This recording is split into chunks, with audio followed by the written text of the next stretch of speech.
Pick up a camera, shoot something, no matter how small, no matter how cheesy, no matter whether your friends and your sister star in it, put your name on it as director. Now you're a director. Everything after that, you're just negotiating your budget and your fee. That's James Cameron. Ladies and gentlemen, and variations thereupon, stop scrolling aimlessly.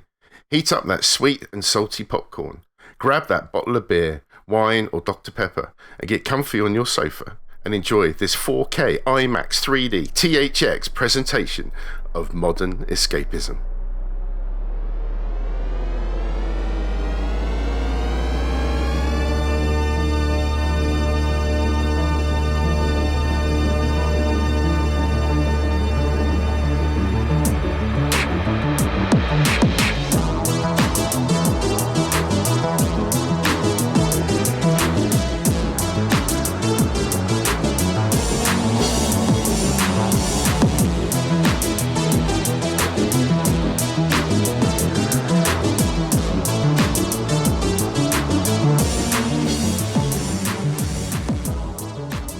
Welcome.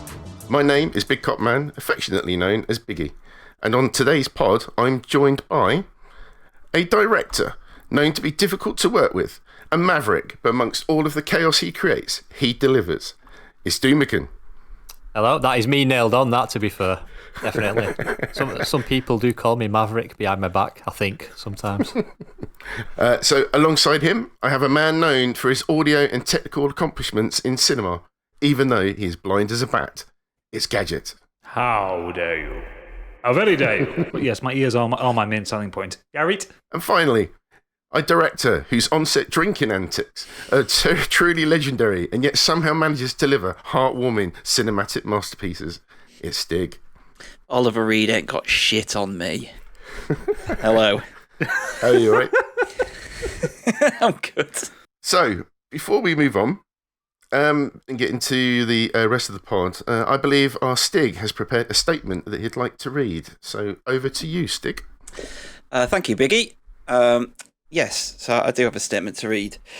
Dear Modern Escapism listeners, 30 days or so ago we recorded what would be our first Christmas show. An extended show where all six of us got together, had a few drinks and did what we do best, talk. Unfortunately, there was an incident on the show and copious amounts of whiskey were drained by one member, myself. This resulted in not only a god-awful hangover that took me nearly a week to get over, but my most heinous of crimes to date. I didn't save my recording. Luckily, we have an expert in control of the editing, and Gadget was able to pull out a fantastic show with Zoom backups. So firstly, I'd like to apologise to Gadget for all the trouble I caused him. Secondly, I'd like to apologise to you, dear listeners. Not for the excessive swearing, or the increasing volume of my voice, the slurring or the talking over people, but for the sheer audacity of saying that Love Actually wasn't that bad of a film. I couldn't sleep with a sound conscious knowing that I'd said these words for all the world to hear, so I had to make amends, and for that I apologise. And finally, since the show was released, there's been a lot of chatter about being stigged. Something I tried to rally against to start with, but have come to accept. So I welcome being stigged as a thing with open arms. I've had a lot of time to soul search and ponder the future, and I know sooner or later there'll be a time for me to retire the whiskey. So tonight, right here on Modern Escapism, in front of my esteemed cohorts and all you listeners, I have to announce that I will never retire the whiskey. I will only retire the whiskey when I'm dead in this chair. I love the whiskey. It's going nowhere. Woo! Stigged for life. Thank you very much for listening. And now back to your regular scheduled programming. Wow. Fucking hell, Stig. Stig's views do not represent the entirety of the Modern Escapism brand. But we will be using Stigged mercilessly for the rest of time. Yeah. Absolutely. In fact, to the point the listeners have started doing that, which I love. And I for some reason, I did watch Love Actually the day after that pod recording, and apology not accepted, Stig. It's bloody awful. I'll never forgive you for that.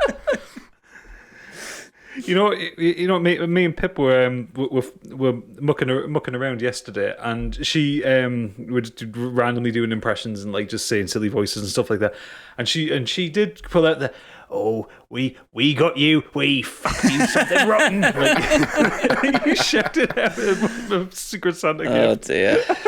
Well, during Christmas, when my wife tried to get me to watch Love Actually, I managed to turn it around and watch Die Hard. So there you go. Good. You did well there. Yeah, I woke up the next day thinking I'd blacked out because I couldn't remember recording. No, I could remember everything we'd done. I just couldn't remember doing the Inquisition. And I was like, I can't remember the Inquisition. I have no idea what I've said or anything. And then obviously watching it back and listening back, I was like, oh, I wasn't even there because I just logged off because I was so drunk. In fact, that's a good point, because normally when any of us go out and get absolutely twatted, people don't generally film the whole event, so you rely on other people telling you what happened, but we actually had the entire recording of everything that happened to you. Yeah, that was some torturous watch back. Can you look that coffee mug in the eye after this? The one that you poured 3 shots of your whiskey into and downed in one gulp. Oh, yeah. Like I said, I promised I'd use it. I'm working from home again. I've used it every day for my cup of tea. I also can't help but notice that you're wearing the same T-shirt that you wore on that night. Am I? I think you might be, yeah. Maybe I just haven't got changed since. Or stopped drinking since that night. Still got sick down it.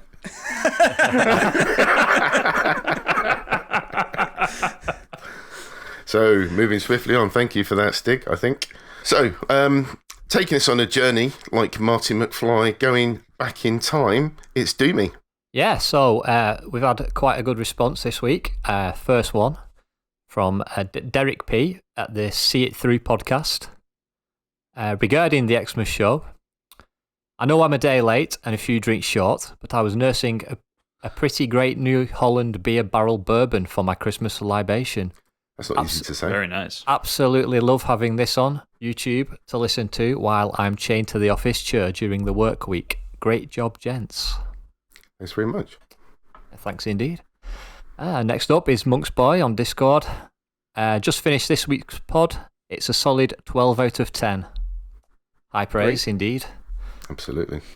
Angry Kurt says, if I were Jeebus and thought my product was going to make £52 billion, I would front the risk myself and take out the 100k. I was laughing out loud at the whole pitch. Yeah, the money didn't make sense on Jeeba's pitch, really, did it? I don't think the money made sense on anyone's pitches, really. But Well, true. it was very entertaining to listen to. Well, yeah, but £100,000 investment to make 52 billion back. That's a lot, shall we say? Sneaky at I Am Sneaky. Listened through it last night. Excellent Dragon's Den piece. Got me thinking, however. I wonder if any of the escapists could actually get an invention patented. Would go a long way to funding the show. Thanks for helping me get through COVID. Keep up the great work. Yes, bless him, Sneaky. He is full of the COVID at the minute. Get well soon. I wonder, could we put our brilliant minds together and come up with our own invention? We'll have to give it some thought. I think that's where it falls over at the post, isn't it? I'll have my sweet cut of £52 billion though, if that's on the table. Yeah, absolutely. Yeah, I'll front a bit of money for that. Nice little return, that. Yeah, I've got a tenner in my wallet, I think. Next up, we've got Dan at Tree Smurf. Absolutely love this concept. Definitely think it might be worth revisiting at one point. Hashtag holidays. I love the idea of it, like, it's a virtuality thing. You can go on the holiday and we can bring the holiday to you in your home, and then it's like, okay, all right, how's it going to pitch this? And it was just like, but it's a bit shit. It's just a picture. It's just this. It's just that. It's like, it's just looking at Google Earth images then on a VR headset, isn't it? I think it ended with the Jeepers saying, I'm just squinting with one eye at a camera on my phone or something, a picture on his phone, Yeah. I'm entirely 100% convinced that Oodles only put that pitch together probably at the last minute just so he could say holidays over and over again. he had the name before the idea. It's like, right, what idea can I come up with now? Terrestrial Extra at Terrestrial Extra. Cracking pod leads. It's a shame there was only one censored suggestion. from the listeners, but you were right. It was probably due to the time of the year. Personally, when I saw the request for ideas, I was post-stigged. There's an idea. Instant hangover cure. By the way, flowers for Algernon. Finished, and I also bought it for my mum for Xmas. We both loved it. Thumbs up. Great. I could have done with an instant hangover cure. Definitely. More whiskey. I mean, you could have done with a 1-day hangover cure by the sounds of it. Oh god, it was bad. Okay. Christopher Love, Dead Pete Punk, has emailed us. Hello, Motown excavationists.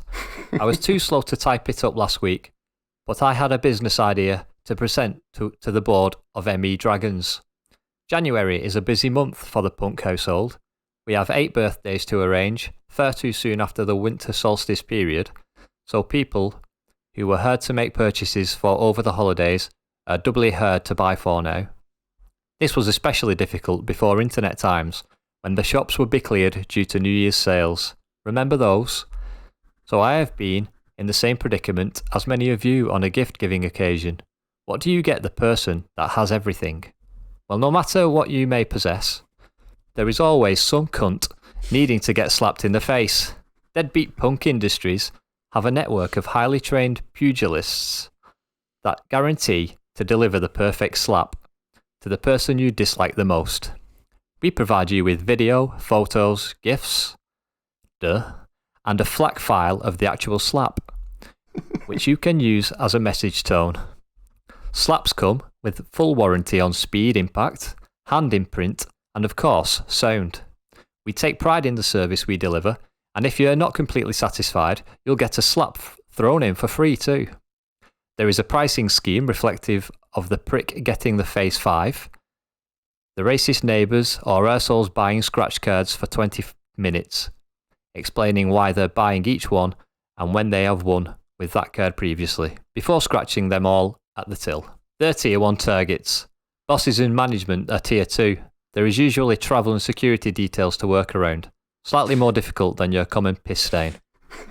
Now Tier 3 is a premium service and works similar to Kickstarter. Normally a lot of people pay as a group for one target. Our first Tier 3 subject was funded for a complete 304% last year, far surpassing our expectations. So hopefully soon we will be providing footage of Jamie Oliver getting whiplash from a perfectly executed jaw relocator.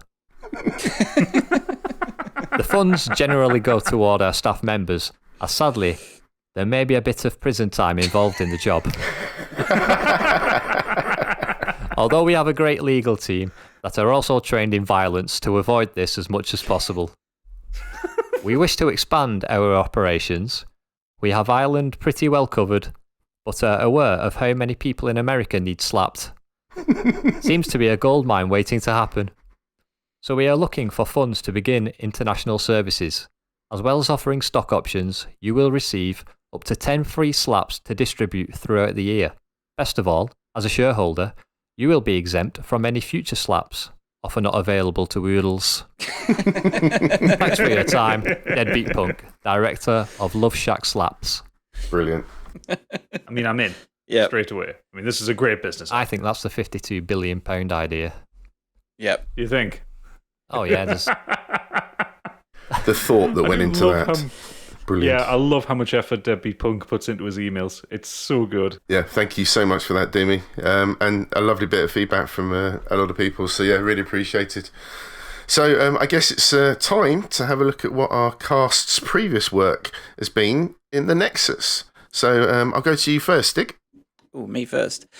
Firstly, obviously, we've had a bit of a break. A couple of recommendations I want to throw out there. If you haven't been watching The Mandalorian, I watched the whole of season 2 over Christmas.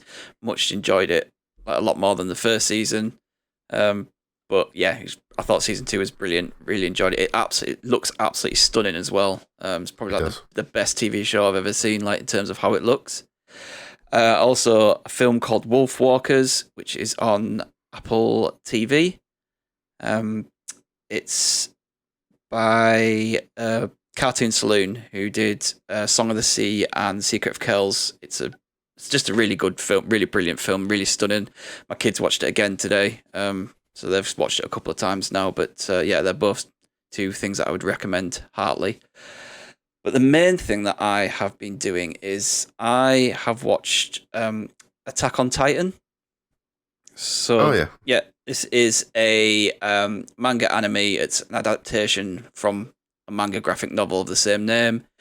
It was released in 2013, and it's season 1's on Netflix, but the rest of it you have to get on Crunchyroll, and they're currently on season 4 at the moment. I started this on the 30th of December, and by the 4th of January, I'd watched all 25 episodes of season 1 and all 12 episodes of season 2.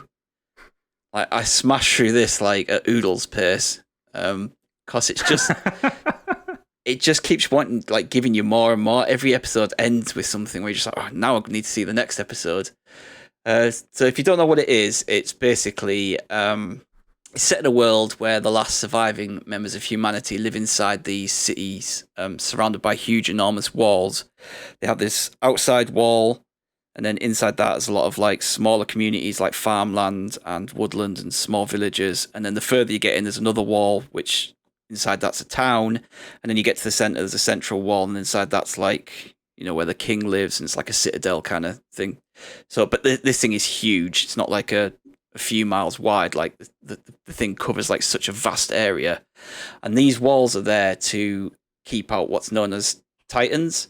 These are huge, gigantic, man-eating humanoids that range from like 6 meters to 20 meters tall.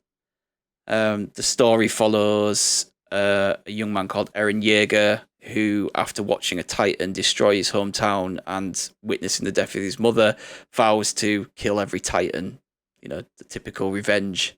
He vows to kill every titan that he comes across. And with that, him and his two friends, Mikasa and Armin, vow to join the Scouts, group of elite fighters whose job is to protect humanity and kill titans.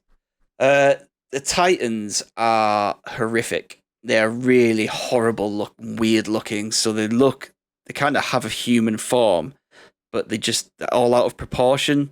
So some of them will have like really long bodies with like tiny heads, and then others will have like these really squat bodies with massive heads and massive eyes and huge mouths. And they're all really weirdly out of proportion. And like I said, they're really horrible to look at. They've got this dead stare that they just pick up and kill humans. And the way they do that is it's such a brutal show. But yeah, I got so drawn into it. I'd watched One Punch Man. I was like, oh, do you know what? I really enjoyed that. I'm going to watch a few more of the animes that I've got on my watch list. So I thought I'll watch Attack on Titan. And yeah, like I said, I was up till like 2 o'clock in the morning on a couple of nights because I'd be watching it.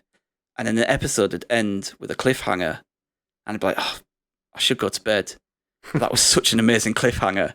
I need to watch the next episode. And I just kept doing it. And there was points where I was like, right, I have to go to bed now. And there's the first season's kind of told in these little small chunks of stories. So there's like one that's like 3 parts, and then it moves on to like this next bit of the story, which is 7 parts. So I kept watching till like, right, it's the end of the story now. That's not a cliffhanger episode. Go to bed. But yeah, I think it's really great. They've got some brilliant characters in it. Mikasa is an amazing female character. She's proper badass, like takes zero shit from anyone, takes down titans with like such ease. And his other friend Armin's more of a strategist. So between the three of them, you've got one who's strategist. That is the word I was looking for. Between the three of them, you've got one who's like amazing at taking titans down, one who's literally fueled by rage and revenge, and the other one who, you know, can think up good plans and ideas to take them down.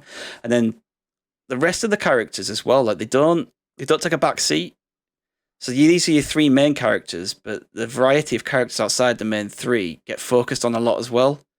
So even though it's like centered around them, it never treats other characters as like secondary. So you have a lot of storylines to get to know them as well.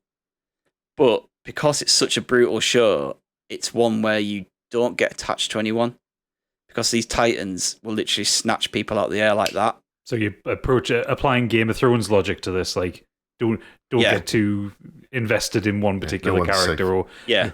Yeah, no one's safe. No one's the hero, so to say. Yeah, like the scouts are awesome. Like they're equipped with these like fighting gears called it's an omnidirectional mobility gear. So it's ODM for short, and that allows them to like fight in 3D spaces.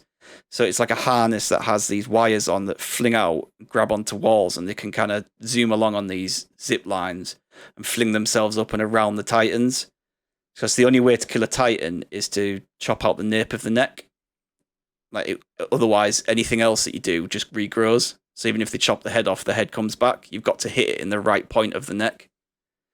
So the ability of the scouts, they have to be able to like fight in the air basically. So they're flying around on these things. But it's just like the way that the action's done with that is really cool. The animation's really good.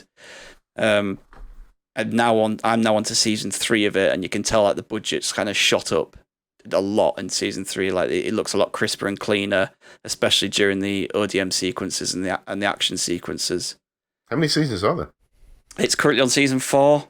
Season 4 is now streaming weekly on Crunchyroll, but I'm going to wait till it's all out because, yeah, the thought of watching them, they're only 20 minutes long, so the thought of watching one and then they're ending in a cliffhanger and having to wait another week, it's like, nah, I'm 6 episodes into season 3, so I'm going to wait until season 4's all out and then finish that off.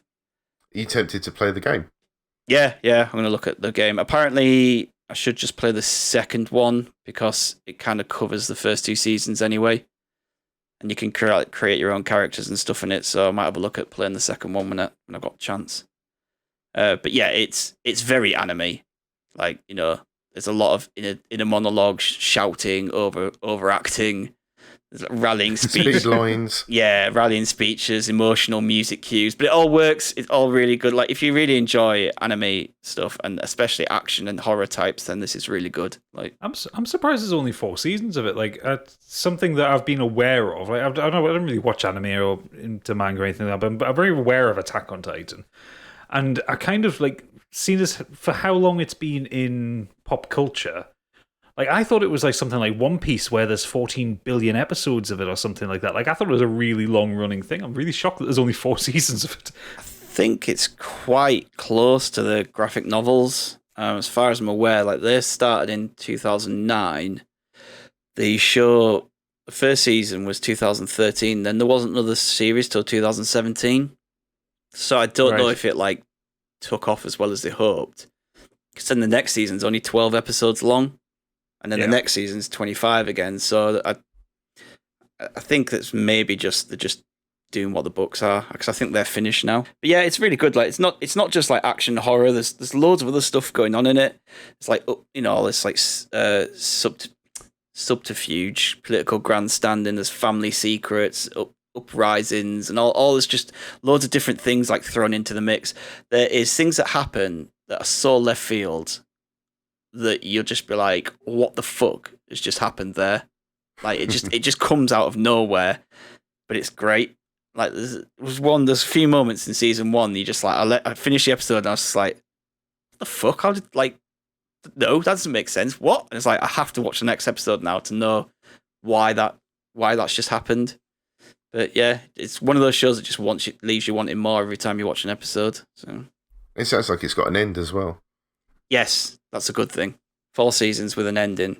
So, like, how much is like Crunchyroll? It's free. Crunchyroll's free with an ad-based system, so you can watch it on that. But there's adverts. So, all right, didn't know that. Thanks for that, Stig. So, Gadget, moving on to you, sir.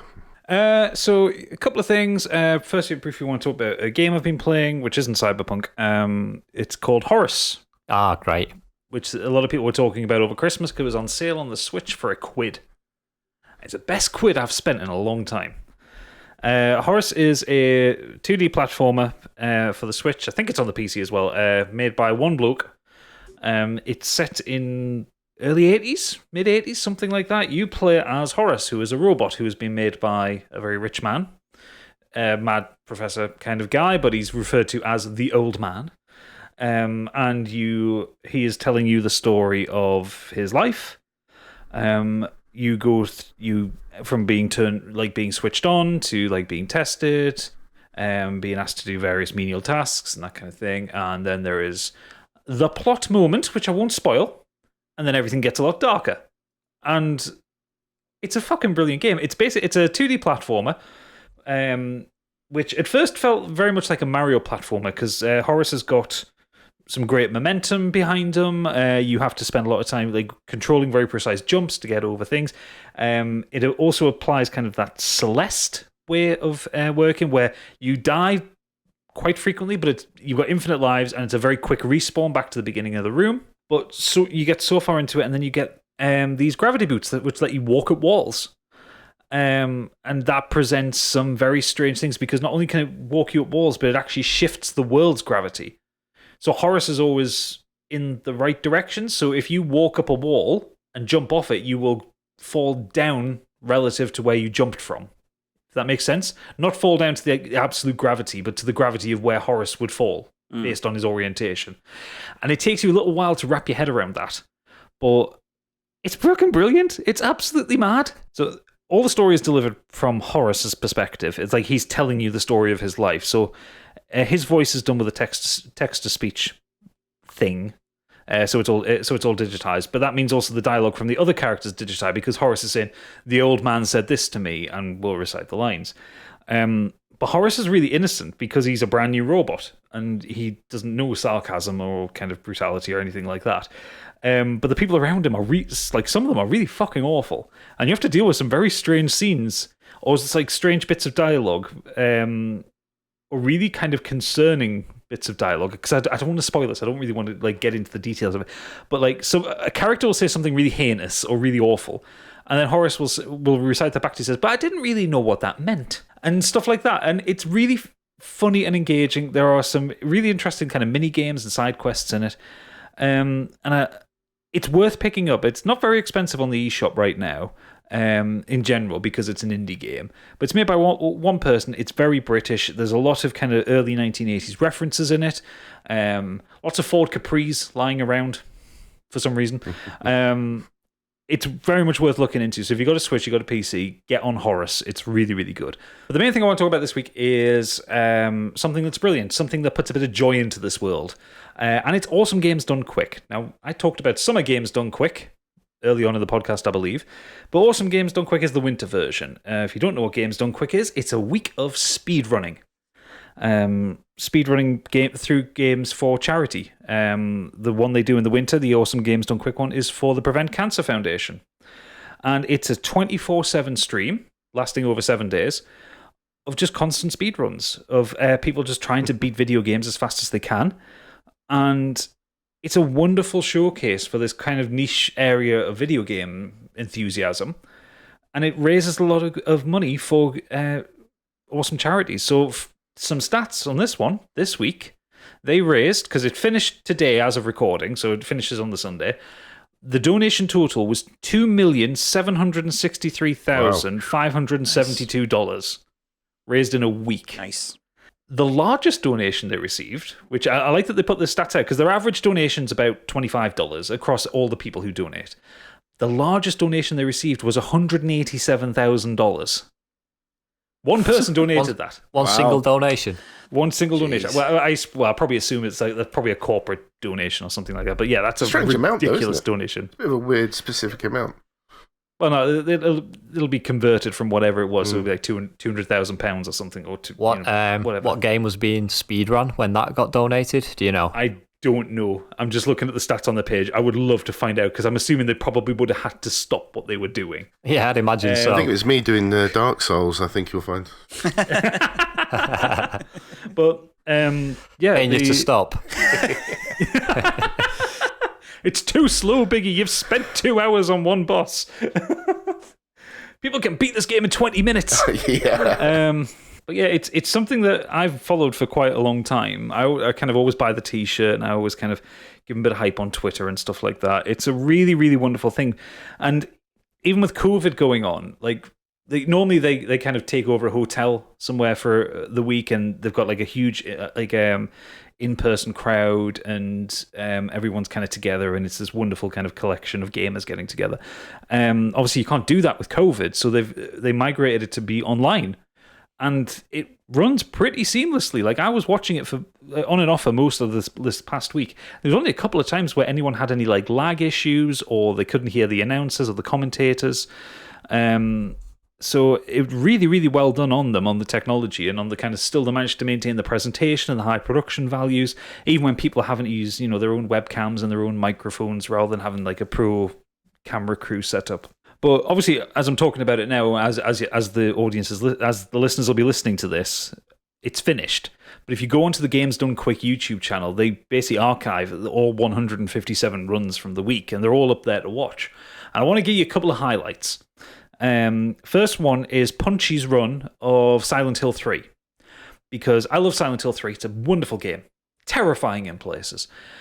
But what you don't realize is that game is held together with sticky tape and chewing gum. Like, that game is so broken. And Punchy's run on the PC version of it, he basically, there are points, he manages to skip the entire of the shopping mall sequence by walking out of bounds. And he just walks out the exit of the level. And stuff like that, or like clipping through enemies, or kind of abusing invincibility frames to the ridiculous degree. It's a really, really funny run to watch because he just keeps popping in and out of the world. Someone did, and for the life of me, I can't remember the names of all the people who do them because it's all screen names. It's worse than us. The run of Hades, which was a kind of a donation incentive. Someone beat through Hades in an hour, which, wow. I mean, that was most of everybody's game of the year last year. And just watching someone power through, it's a specific challenge run they were doing, so they basically unlocked all of the weapons and all of the aspects, and it was like a 3-weapon run, so it was basically completing doing complete runs 3 times. So for context, how long does Hades normally sort of approximately take, you know, an average? So an average run of Hades, like for me I still haven't actually escaped on Hades, but basically getting to the last boss, I've never done it in under 45 minutes. So they managed to do 3 runs in just over that time, which is impressive by anybody's measure. But the just best one, the one that absolutely everybody must watch, and I put this in our Discord because it's incredible. A lad did a blindfolded speed run of Super Mario 64. So not only is he speed running it, he beats the game in 40 minutes. But he's doing it with a blindfold on and relying on audio cues and very precise movements and precise controller inputs. Like, watching that, it's astonishing to see that he manages to get even into fucking Peach's castle at the start of the game without being able to see what's on screen. It's honestly, that's some Jedi mind shit right there. That is. It is. It's like, how many thousands of runs has he done to perfect that? That's honestly, it's unbelievable watching it.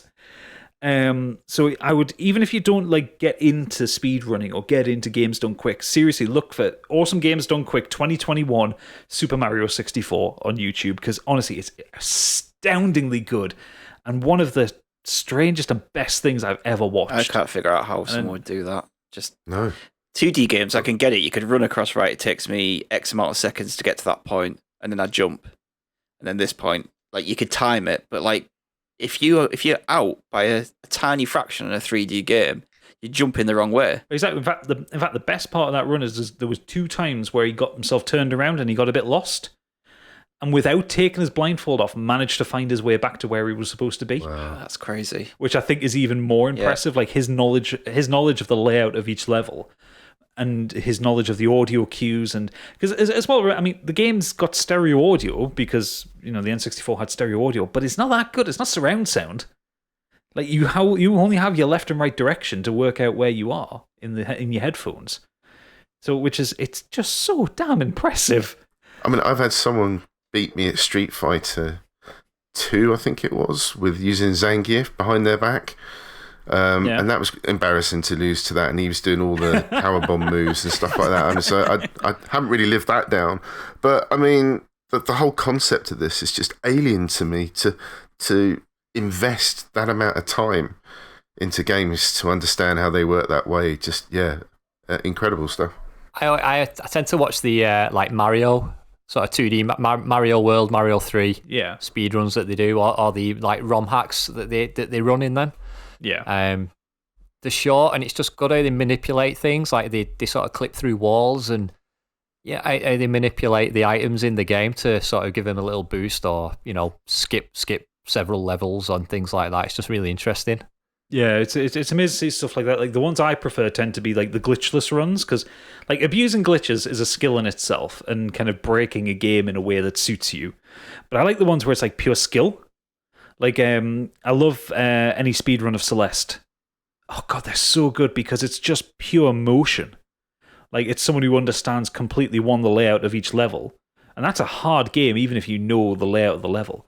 It's so unforgiving. But like being able to platform that smoothly and that effortlessly is just great. But I keep telling myself I want to learn to speedrun. But the problem is I can never find a game that I want to put that much time into. The closest I've ever come to is Dark Souls, and I can get to basically past where Biggie is in his streaming series in under 30 minutes. Yeah, thanks for reminding me. That's the best I can do. But that's that's no reflection on you, but it's more that I've played the game that many times and you memorize where things go. It's like learning a hard song on Beat Saber or Guitar Hero or something like that. It's just getting that muscle memory in. It's like games like that, you know exactly where all the enemies are going to be, so you can kind of run around them and you know how to beat the bosses quickly. You know what items to use and that kind of thing when you played it enough. They're so laid back as well. Like I watched Mitch Flowerpower, he's a Mario speedrunner. Oh yeah, I've seen him, yeah. Did a ROM. He ran a ROM hack last night. Super Orb Brothers, it was called, this ROM hack, a Mario 3 ROM hack, and he got the world record in it, and it's just so laid back when he's playing it, just chatting with the co-commentators and things like that. And it's just, I'd be like glued to the front of my TV, not moving, like an inch away from my screen. And it's just like them, it's like, it's nothing. Oh yeah, that's one other thing I'll end off with on it as well. There was another one worth looking up is the Sonic 1 run, which was, of all things, played on Android. I didn't even know there was an Android version of it, but anyway. Flying Fox, she accidentally got a world record in it. And she wasn't expected to be on world record pace or anything like that. And she'd buggered up a couple of bits as well, so she was just kind of goofing around. But she must have played a few sections so perfectly that she scored a world record at the end of it, and her reaction is priceless because she genuinely she didn't think she was on world record pace, so she wasn't expecting it. And it's just this quite wonderful little moment. And again, that's on, if you search for the Sonic 1 run from this year on their YouTube channel, it's there and it's well worth watching. But so can you speed run Final Fantasy VII? I'm asking for a friend. You can actually. Yeah, you can. Someone did it on Summer Games Done Quick, I think, a couple of years ago. They did it in 9 hours, I think. Wow. And in fact, I am just going to actually look up the record for it. Record Fantasy There aren't many 7. games you can't speedrun, to be fair. It seems like there's every game's been done or attempted at some point. Okay, so the world record in Final Fantasy VII is held by Zeal, who is American. He did it on the PS2, and he did it in 6 hours, 59 minutes, and 9 seconds. Fuck off. Isn't that game like 100 odd hours long? Yeah. That's not disc 1 yet. Yeah, he just went straight to disc 4. Just inserted it. Load previous save.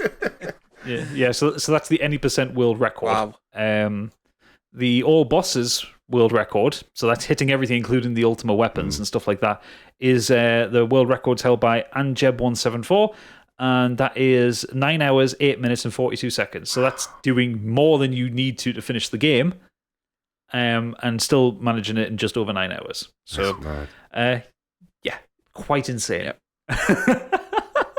Yep. Awesome Games Done Quick. Check it out. It's so good. Thank you so much for that.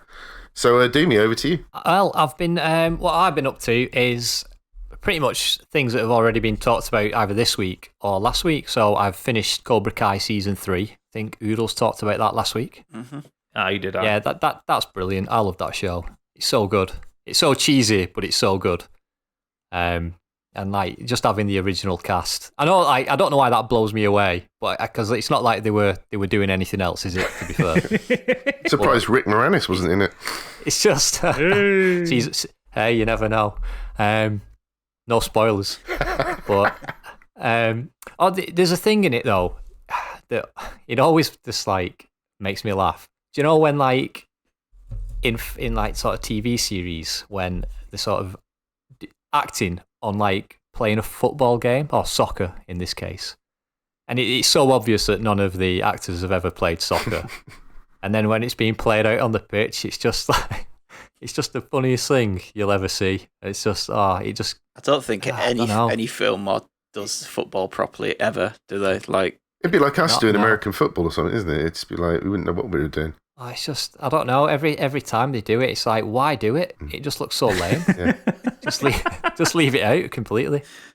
But yeah, so I've watched that. That's excellent. I've been playing a lot of Destiny with Jeebus. My relationship with that game is a lot different to his. I've still put hundreds of hours into it, but that's probably about 1% of what he has. The lore and the story, I have not got a clue what's going on in it. I didn't when I played it originally.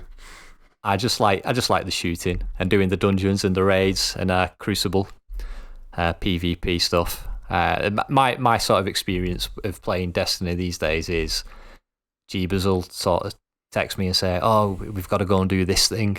So I'll jump on and I'll go, "Right, you've got to go and get this." And then we'll go here, we'll shoot these, we'll go here, we'll get this, we'll go and get this bounty, we'll go and get this quest. And it's like, yeah, whatever, mate. Do I get a gun at the end of this? Yeah, you get a machine gun. Brilliant. And then I get my machine gun. I get my machine gun or my sniper rifle, and I never use it ever.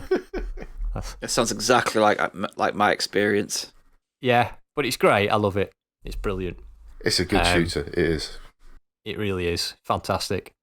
And the only other thing is I've been playing Horace as well. Biggie gadget. I paid £1 for it. It's worth the £10 that it, full price. Yeah. Because there's so much game in that, like for the price. And it's so like when it like sort of. Would you describe the platforming as sort of kind of like Celeste? Yeah. But not. It's like Mario meets Celeste. Yeah, kind of. Because it's got that Mario movement, but with the Celeste punishment. Yeah, and the sort of maps are a bit more open, so you've got a bit more time to breathe in certain areas of it, I think. But it's still really difficult. But also, it's like there's a lot more sort of varied gameplay in it. Like there's a bit of Metroidvania in there, some like little driving sections, and a lot of nods to other things like popular culture and things from the 80s and the 90s. Yeah. When you was talking about the sort of gravity boots where you can walk on the walls and the ceilings, did you ever at any point sort of go upside down and then jump off? So you sort of there was nothing underneath you to land on, so you just sort of shoot up into space. Yes, I've done that before. Yeah, I was like, what the hell's going on here? And he's just like floating off into space. Yeah, I did that. I did that by accident once and found a whole new area. That was fun. Oh, really? Yeah. Somehow didn't die in the process as well. But I'm getting like massive Spectrum vibes from playing it. It's got that look and feel, isn't it? It has, yeah, and it's sort of very sort of. I know a lot of games in the sort of 80s on the Spectrum that were just made by one guy in the bedrooms, weren't they? Yeah. It's just got that feel about it. Yeah, I've seen some of the screenshots. In a really good way, though. Do you know what I mean? I just feel like I'm playing a Spectrum game when I'm playing it. Yeah, no, I can appreciate that. I love the humour. I love the British humour in it, and I had no idea what any sort of like American people must be thinking when they're playing this game, because like some of the jokes in it, some of the characters, like people like I don't know, Steptoe when he pops up in it. Oh yeah, it's his step-toe chip where he's got to clean up rubbish all the time. Yeah, just like little references to that. It's like, I don't know, may go over quite a lot of people's heads. That even people like from the UK and from that era. But I love it. It's so good. I went to school with Steptoe. Which one, the senior? Yeah. Albert, yeah. I really think it's going to be up there in my like game of the years. This one for £1 as well. I didn't think it was going to be that good. 10 days into January and we've got a game of the year contender. Yeah, I think I've nearly finished it. I think I'm about halfway through. I've just started chapter 7. Okay, yeah, I think I'm on like 17 at the minute. Oh Christ, there's that many of it. Bloody hell! But it's a long game. it is, yeah. Like, it's surprising, really. But I've been loving it, absolutely loving it. Yeah, get it. I don't think it's £1 anymore, unfortunately. No, the sale ended over New Year. So, yeah, I think somebody mentioned on Twitter or on the Discord that it was given away on the Epic Game Store at some point. So it might be worth checking your library in case you picked it up and forgot about it before you buy it. But yeah, that's what I've been up to. Oh, cheers, buddy. Thanks very much. So I guess it's over to me. You'll all be glad to hear that I am currently still playing Final Fantasy VII. I've actually got the furthest I have in years. And I'm currently at Rocket Town, where you get to meet Sid. So that's where I'm at the moment. So really enjoying getting into that. And I had a very, very brief discussion with this with Gadget earlier in the week. And it's just something about that game. It's just charming. So if anyone's never played it before, I suggest you do check it out if you do have it or can get it, because it is a really old school RPG, Japanese RPG, I should say, that has its weird quirks and bits and pieces to it. But something about it I just find really charming, and it's like a comfort game for me, and I do like playing it. I've also been watching The Shield. Someone pointed out to me the other day that it was on Prime. I think it might have been Kurt, Best Boy. So I went back and started watching The Shield again. Really good corrupt cop show, which came out, bloody hell, 90s? Like 2001, wasn't it? Mid-2000s. Oh, yeah, sorry, yeah. I can't remember when it came out. It's a long time ago. It was just after 24, I think. I think it was one of the other networks wanted like a 24-like show. But it's really good. It follows Mackie, who's just this... he's got a strike team as part of the police force. And they're in... I've got to get this right now. LA? LA, yeah. So, it follows his strike force that he's the leader of. And it turns out, you find out very quickly that he's a bit corrupt, as well as the guys that work with him. And it kind of just follows his path, really, his journey. He has a surveyor who is basically like the... I forgot the title, what they call him, the boss of the LAPD, who clearly knows there's something. Is it like the captain? The captain, thank you. Yeah. Or something like that? So he basically is keeping an eye on Mackie because he obviously suspects there's something else going on, and starts to try and find ways to catch him out. And it's just brilliantly shot. The stories are really good. They're original for their time. The acting is really spot on. And the arcs for all the characters, even in the background, all get their go. So it's really good. It all intertwines, and you just can't believe that this guy seems to get away with what he does. Oh my God, I've forgotten his name. The lead actor, he is just... Michael Chiklis. Thank you, Michael Chiklis. He is just spot on. I mean, sometimes, when somebody fits a role, like Kiefer Sutherland, funny enough, when you mentioned 24... Michael obviously got offered this role, and it just suits him to a T. He just made that his own. He's so good in that. So if anyone hasn't seen it, do have a look at that. It's a really well cast show all round, though. Like you said, yeah. It brings in you get Glenn Close is in one series, Yep. Forrest Whitaker's in one, CCH Pounder's in the whole show, but she's absolutely amazing in it. She's amazing. But yeah, it's such a good show, and the way it's shot as well, it's really.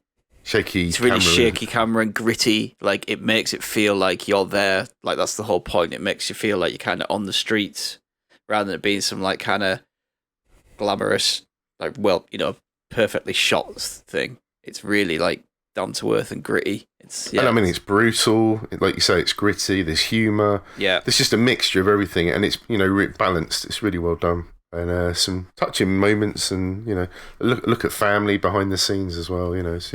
Yeah, really recommend that. The only thing I wanted to finish on, which was a bit of an oddity because I only discovered this the other day, was I hate to bring it up, but it's Call of Duty. But it's the new Call of Duty. It's Cold War Black Ops, which was released for the PS4 and the PS5. Now, originally I wasn't particularly interested in getting this, but the friend that I share the account with, shout out to J Dread, he ended up getting talked into picking this up. So obviously we both can play it, and we had a little crack at this over Christmas. And it's Call of Duty. It's shooty, bang, bang. It's not doing anything particularly different. I hear the campaign is very good, so I'm looking forward to actually playing that. But the multiplayer side, for what we play it for, is kind of very similar. But there's this mode which I've never seen before. Now, I hear rumours that this has been in previous Black Ops, so I can't confirm that. But there's this mode, and it's called Prop Hunt. Oh yeah, that's been in for a while. That's been in since like Black Ops 2, I think. I have never seen this before, and oh my god, did I have fun. So just for those that aren't aware of this, it's one team, basically, as the game loads in, you turn into props relevant to the map that's been selected. So one that we played in a map called Nuketown has all this sort of Christmassy decorations around it. So you can come in as a Christmas tree, as a present, as a wreath, as a small gingerbread model. And you have 30 seconds to find a suitable hiding spot on the map before the other side get a chance to hunt for you. Now, the other side are armed to the teeth with the usual guns and grenades, whatever, and they have to find you. So the thing is, you get to hide as a prop and select anywhere on the map. So you can even go to where they are spawning in, but they won't see you doing that. So you can sort of sit there behind them, and then they'll suddenly appear in the map, and they won't know you're there. And you basically get 2 chances to change into a different prop. So if you don't like the one that you spawn in the game, you can change it, but only up to another 2 times. And you can also drop a decoy of the prop that you are. So if you're a Christmas tree, you can drop a decoy of it, run around somewhere else on the map, and then go and stand as that Christmas tree. So they think, oh, that could be you. Shoot it, and it turns out a decoy, so they don't know where you are. But if you do find a really good hiding spot, the thing that goes against you is that your prop whistles after about 30 seconds, just the once, so it gives the opposition a chance to find you. And that is basically it. It sounds mad, which it is. It sounds a lot of fun, which I promise you it is. I put a video in the Discord the other day, and when you die, you can have a look at the camera of one of the other players on your team. So one of my friends was sitting in what I can only describe as more like a caravan, and he was hiding there as a Christmas box, and the enemy were running around trying to find him, couldn't find him. And then last minute, somebody took a shot at him, and you can go on the move. So he leapt out of this van as a Christmas box. And we're going, hide. So then ran up into a house. They're chasing him up into the house. And we said, oh, have you changed yet? And he's like, no. And I said, quick, change. So he jumps out the window and lands in front of everybody as a Christmas tree. He's gone from a present to a Christmas tree. They all spot him. Everyone's trying to shoot him. He's running around the map. It was hilarious. And I put the video in, then I'll put it in the Discord for everyone to see at some point. But it's just a mad, silly game. But we have played that far too much with far too much alcohol. And it has been a lot of fun. But yeah, I didn't realise they'd done it before. But yeah, really recommend that. So yeah, any of you guys played it before? No, I haven't. Not the Call of Duty version. I've played... So Prop Hunt originally came from Gary's Mod, which was like a suite of mods for Half-Life. And that's kind of someone put that concept together because there was just thousands upon thousands upon thousands of assets you could drop into the game. Mm. And it spawned from there. It was quite like in the early days of YouTube, it was like a huge YouTube thing to play Gary's Mod and to play Prop Hunt. And it became a thing in Call of Duty after that. So it's got a long storied history of online chaos. That concept. Yeah, but it is a fun mode to play no matter what game you play it in if it's there. Yeah. No, really enjoyed it. So yeah, that's it. I think for the Nexus. So thank you for that. So it's time to get ready for the cameras to roll with our main feature. And this week, I gave a bit of thought to what the subject would be, and I've chosen favourite directors. So we sent a tweet out to find out what some of our listeners thought, but I'm going to go over to the guys here to see who they think are their favourite directors. Gadget, you're up first, mate. Oh, I'm up first. Marvellous. Well, okay, so for my favourite director, I'm going to pick a director who has a very storied history. He worked for a long time in advertising and was responsible for a few very iconic British adverts before he got into the cinema game. He's also a local boy, born in the northeast. I am, of course, talking about Sir Ridley Scott, the man himself. Absolute legend. So I love a lot of Ridley Scott's films, but one of the reasons I also want to bring him up as well is I hate a lot of Ridley Scott's films. The man is one of the most inconsistent directors in the world because he has some absolute classics in his filmography, and he has some fucking dross. Obviously, everyone knows the big ones. You know, Alien was him. Blade Runner, that was him, definitely. And Gladiator from the year 2000. Oh, such good films, amongst, obviously, a lot of others.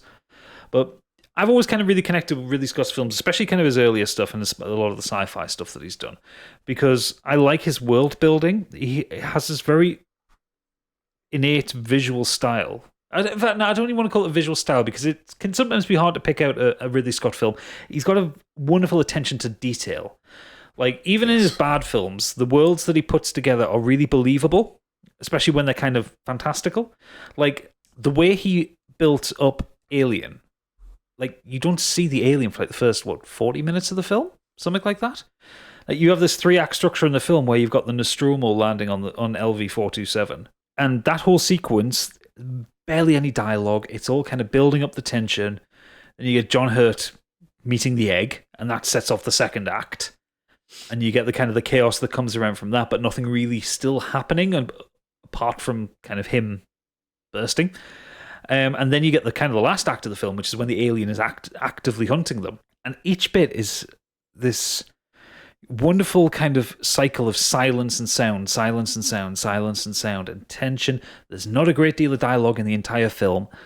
And it builds and it builds and it builds. And you get that scene in the escape pod at the end where the alien you finally see the whole of the alien. And it's on screen for 5 seconds before it gets sucked out into space. You know, it's just brilliant how that film's put together. And it's obviously, I know it was it was his second feature film, because The Duelist was his first one. But it wasn't a huge budget film. But everything looked real, everything looked tactile, everything had a purpose in the world. And the story that he was allowed to tell was just absolutely fucking brilliant. The production design was excellent. The same kind of goes into Blade Runner, which was obviously which was his next film, but it was also kind of possibly one of the hardest ones he's had, because he never actually got his proper final edit until, was it 2015? Was that when the final edit came out? I'm not even sure. I've lost track of how many different edits that movie has had, and I think I've seen them all. Yeah, well, yeah, because I know if you buy the current Blu-ray version, you can watch every single edit. Yeah, and like, that film was kind of done dirty in its original format, because like the studio kind of took it over. They put that awful Harrison Ford narration over the top, which kind of explained away the mystery out of the plot. But the world, like the darkness, is kind of taking. I know the original book, Do Androids Dream of Electric Sheep, has a lot of visual in it, but I always feel that he took a lot of the visual from like William Gibson's novels, like that kind of dirty, kind of rain-soaked neon city, the kind of amalgamation between kind of Western and Eastern cultures that kind of get smashed together in LA. That all feels very much like Neuromancer, as opposed to Do Androids Dream of Electric Sheep. But the film has this, again, it's a beautiful look. It's, when you see the actual final cut, when you see Ridley's preferred vision of it, it has the pace that it lacked in the original versions of the film. And of course, absolute masterstroke getting Vangelis in for the soundtrack. I'm sorry, but that was just absolutely perfect. I mean, I know there's a lot of different composers that we have today, but I can't imagine that working with anybody else. Do you know what I mean? I just think it just works. Yeah, well, as well as Catholic. Wasn't it one of the first entirely synthetic soundtracks as well? It was like one of the very first ones to be done entirely with synths rather than an orchestra. And I mean, I would go into stuff like that. Sorry. I suppose, yeah. Yeah, I was just thinking, when you think about synths and stuff, like, I know that they've done a lot of synth work, especially in the 80s and stuff. But yeah, but like, I mean, I could go into the other films. I could, go more into like Gladiator, which I think is just one of the most perfect films ever made. Like, it's, I'm a big fan of it. Even 21 years after the film came out, I still get a tear in my eye at the end. Like, it's that good a film. Yeah. And The Martian, I loved The Martian. One of my favorite sci-fi films. Yeah. A lot of people didn't like that. I don't know the book, but I loved it. Yeah. The only thing I didn't like about The Martian, because it's one of the few films that I actually read the book first before I saw the film. I don't like they changed the ending of it slightly to make it a bit more actiony, and to like they swap around a few characters, whereas in the book it's more sciencey. It's, for lack of a better word, it's like it's more like how a crew would actually do that. I'm going to make it a real word. We do have to like approach the bad ones. Like, I'm sorry, but Exodus: Gods and Kings was dreadful. Never bothered. Oh, God, it was so bad. It's one of those films that you don't even need to be drunk to watch it. You just shouldn't watch it. It's just so, like, I don't think Ridley Scott is that good with fantasy. I think he suits better with kind of like modern day drama or science fiction. Because I know a lot of people like Kingdom of Heaven as well, but I really dislike that film. I really didn't like that one. Another one there with studio interference. He's finally got his own cutout, and apparently, even though it is longer, I think it adds like an extra hour onto the film or something. Apparently, it makes everything so much better and more cohesive. Right, I haven't seen that version. Yeah. I saw it at the cinema when it first came out. Yeah, me too. So I need to thoroughly disappointed. You had Robin Hood, the one with Russell Crowe in it, which was not something anyone should watch. That was bloody awful. But the main bad ones that kind of like pull his career trajectory down for me, despite how much I love Ridley Scott films, was Prometheus and Alien Covenant. Yes. Because Prometheus had a really good concept and a lot of very good execution, but they did it wrong. Like, it was the wrong story to kind of link into the Alien universe. There is so much it would be very easy to do a good Alien prequel, and he kind of got the chance to do it again with Alien Covenant, and he still fucked it up. It was still such a bad film. I was so angry when I saw Alien Covenant because he tried to with Alien Covenant, it felt like he tried to remake Alien and tried to do what made Alien brilliant, but he didn't do any of it because it had no tension. None of the characters were sympathetic. Everyone was just awful, and I was rooting for the alien by the end of it. Like, it looked pretty, like the special effects were great, the production design was fantastic again, but it didn't work, and I don't know why. I don't know how he could get it so wrong, having directed the first in the series, and you would think he would know how to make an Alien film inside out. I'm pretty convinced at this point now Alien just has 2 films. Like, yeah, I like the third one actually as well, but the fact that he created, I think, probably one of my favourite movies was Alien. If I had a list, it'd be up there, and it swaps between that and The Thing. And I love Alien so much, and I was so excited for Prometheus. And I know your expectations will probably always be too high. I appreciate that, even with hindsight. But I was so excited to see Prometheus, and I went to cinema to see that. And I came out of that just pretty low. I'm not going to lie. I just came out watching that thinking, what have I just watched? Was that really Ridley Scott that delivered that? Yeah, my thoughts exactly that. I was like, what did I just watch then? I had no idea. I was completely baffled. And you can tell why, like, Biggie, you'd be excited because he made the first Alien. We had brilliant Aliens, and then we just had a bunch of sequels that weren't very good, and then awful stuff like Alien versus Predator 1 and 2. And it's like, right, it's going back to that universe, to the helm of the man who created it. Yeah. What could go wrong? Okay. A lot, yeah. Yeah, evidently. And like, because I remember when they kind of announced Prometheus, it was like, oh, it's a new trilogy that kind of starts the Alien franchise off. And I was thinking like, ooh, that's interesting. I like that. And I thought that would be a great concept. And actually, a shout out for another podcast that I listened to called Sequelizers, who their whole shtick is they take a bad sequel to a good film, and they kind of pitch a new idea for a sequel that would be better. And they did a season on prequels, and they did Prometheus. And their version of Prometheus sounds incredible. I want that. Seriously, go up and look Sequelizers and look for their Prometheus episode, because it is really, really good. Their idea is really Sounds like a good idea we could steal for an episode. I'll cut that out. But I mean, like I say, it's not just the sci-fi stuff it's not just sci-fi stuff that he does, obviously, but like Thelma and Louise is an all-time classic. G.I. Jane as well, which I know kind of some people didn't like, but it is actually now quite well regarded. It's really it's a fantastic. It is worth a watch. It's probably a cultural touchstone point as well, with having kind of that story told with a female protagonist. Like, it's a very, very good film. I know a lot of people who think of it quite fondly. And even though I don't like modern war films, I don't like war films in general, Black Hawk Down was really good. Yeah, especially just in terms of his direction of the action. So it is sublime. I love it. I've seen that many times. don't know how one director can have so many highs and so many fucking lows. At least the highs are really good, though. Oh yeah, the highs are like the highest of the highs. They're really, really yeah, good the highs are high, and the lows are forgettable, really. Until you started reeling them off, then it was like, oh yeah, he did that, didn't he? Yeah, I couldn't remember some of the stuff. Well, it would be one thing if his lows were completely forgettable, but then, like, we're all mad about Prometheus and Alien Covenant. Like, but we don't forget those ones. Even though those films are bad, when you hear like Exodus, and then you see his name attached to it and the sort of premise, you've got like high hopes, haven't you? You're like, this could be another epic, because he can direct an epic film.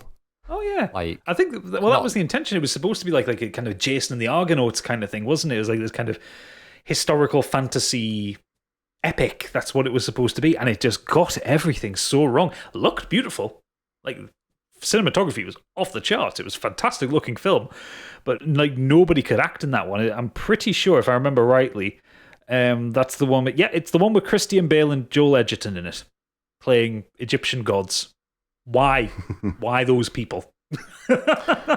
So clearly, I'm not one to be but ageist, but do you think just maybe he's lost that spark, that creative, and all that understanding of how cinema works with stories and direction? Do you think his early work is the best work he's gone for? Because I can't think what he last has done that I've enjoyed, apart from the movies you've mentioned.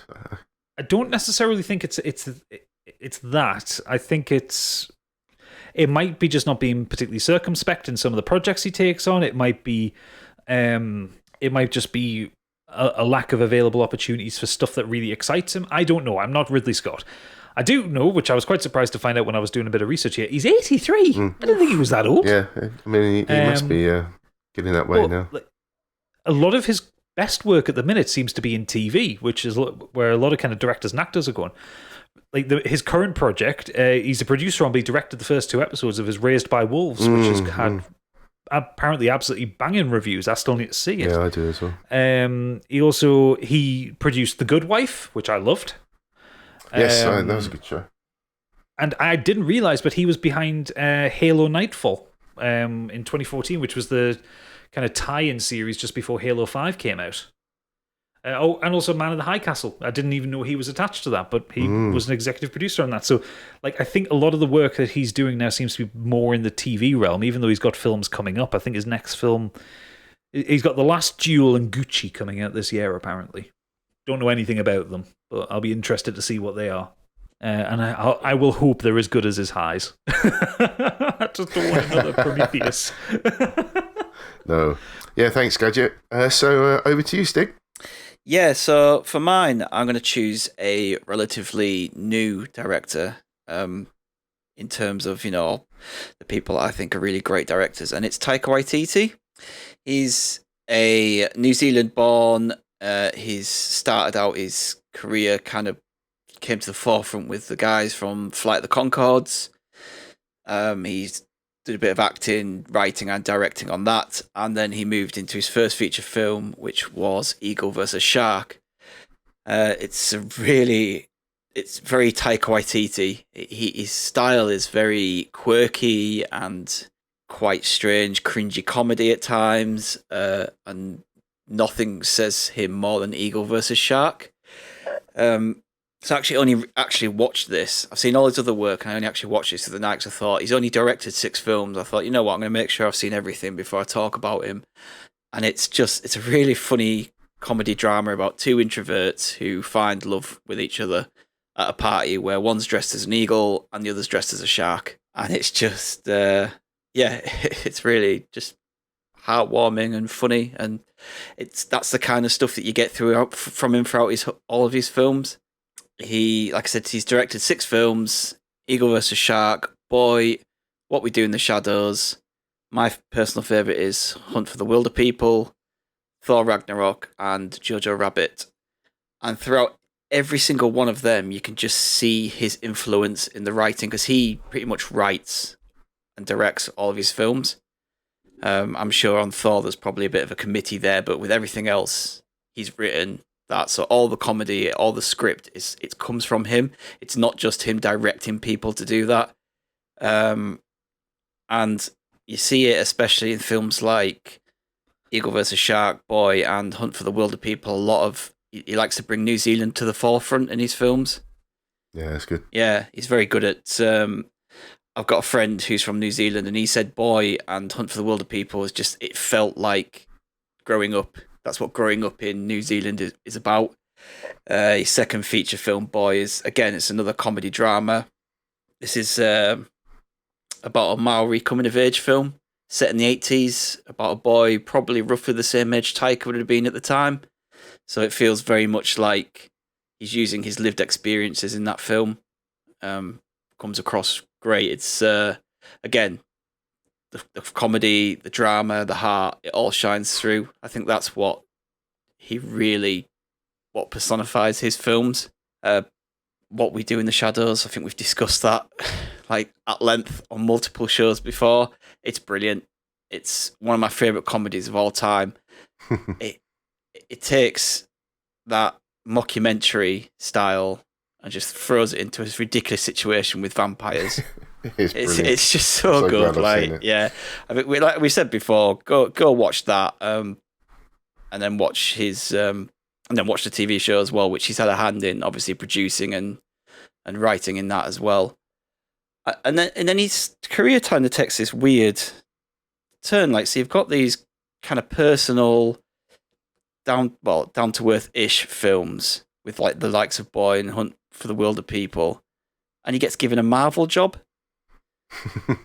But he completely rejuvenates the Thor character. Like, I think Thor 1 and 2 are much maligned films, and probably rightfully so. They aren't really that good. They don't service the character well at all. I think Loki comes... They're watchable. They're watchable, yeah, but Loki comes across out of that film more interesting than Thor. Yeah, Thor gets his moments in the Avengers films, but, upsets Taika, injects Thor character with his kind of humor and his fun, and it just blows like the character of Thor up completely. Like, I think he went from a lot of people's like bottom tier to the character that people like the most. It's not everyone likes him the most, but I know a lot of people that didn't really care about Thor. Now all of a sudden he's the favorite, and that's all down to Taika really, and his writing and his direction of that character and changing that.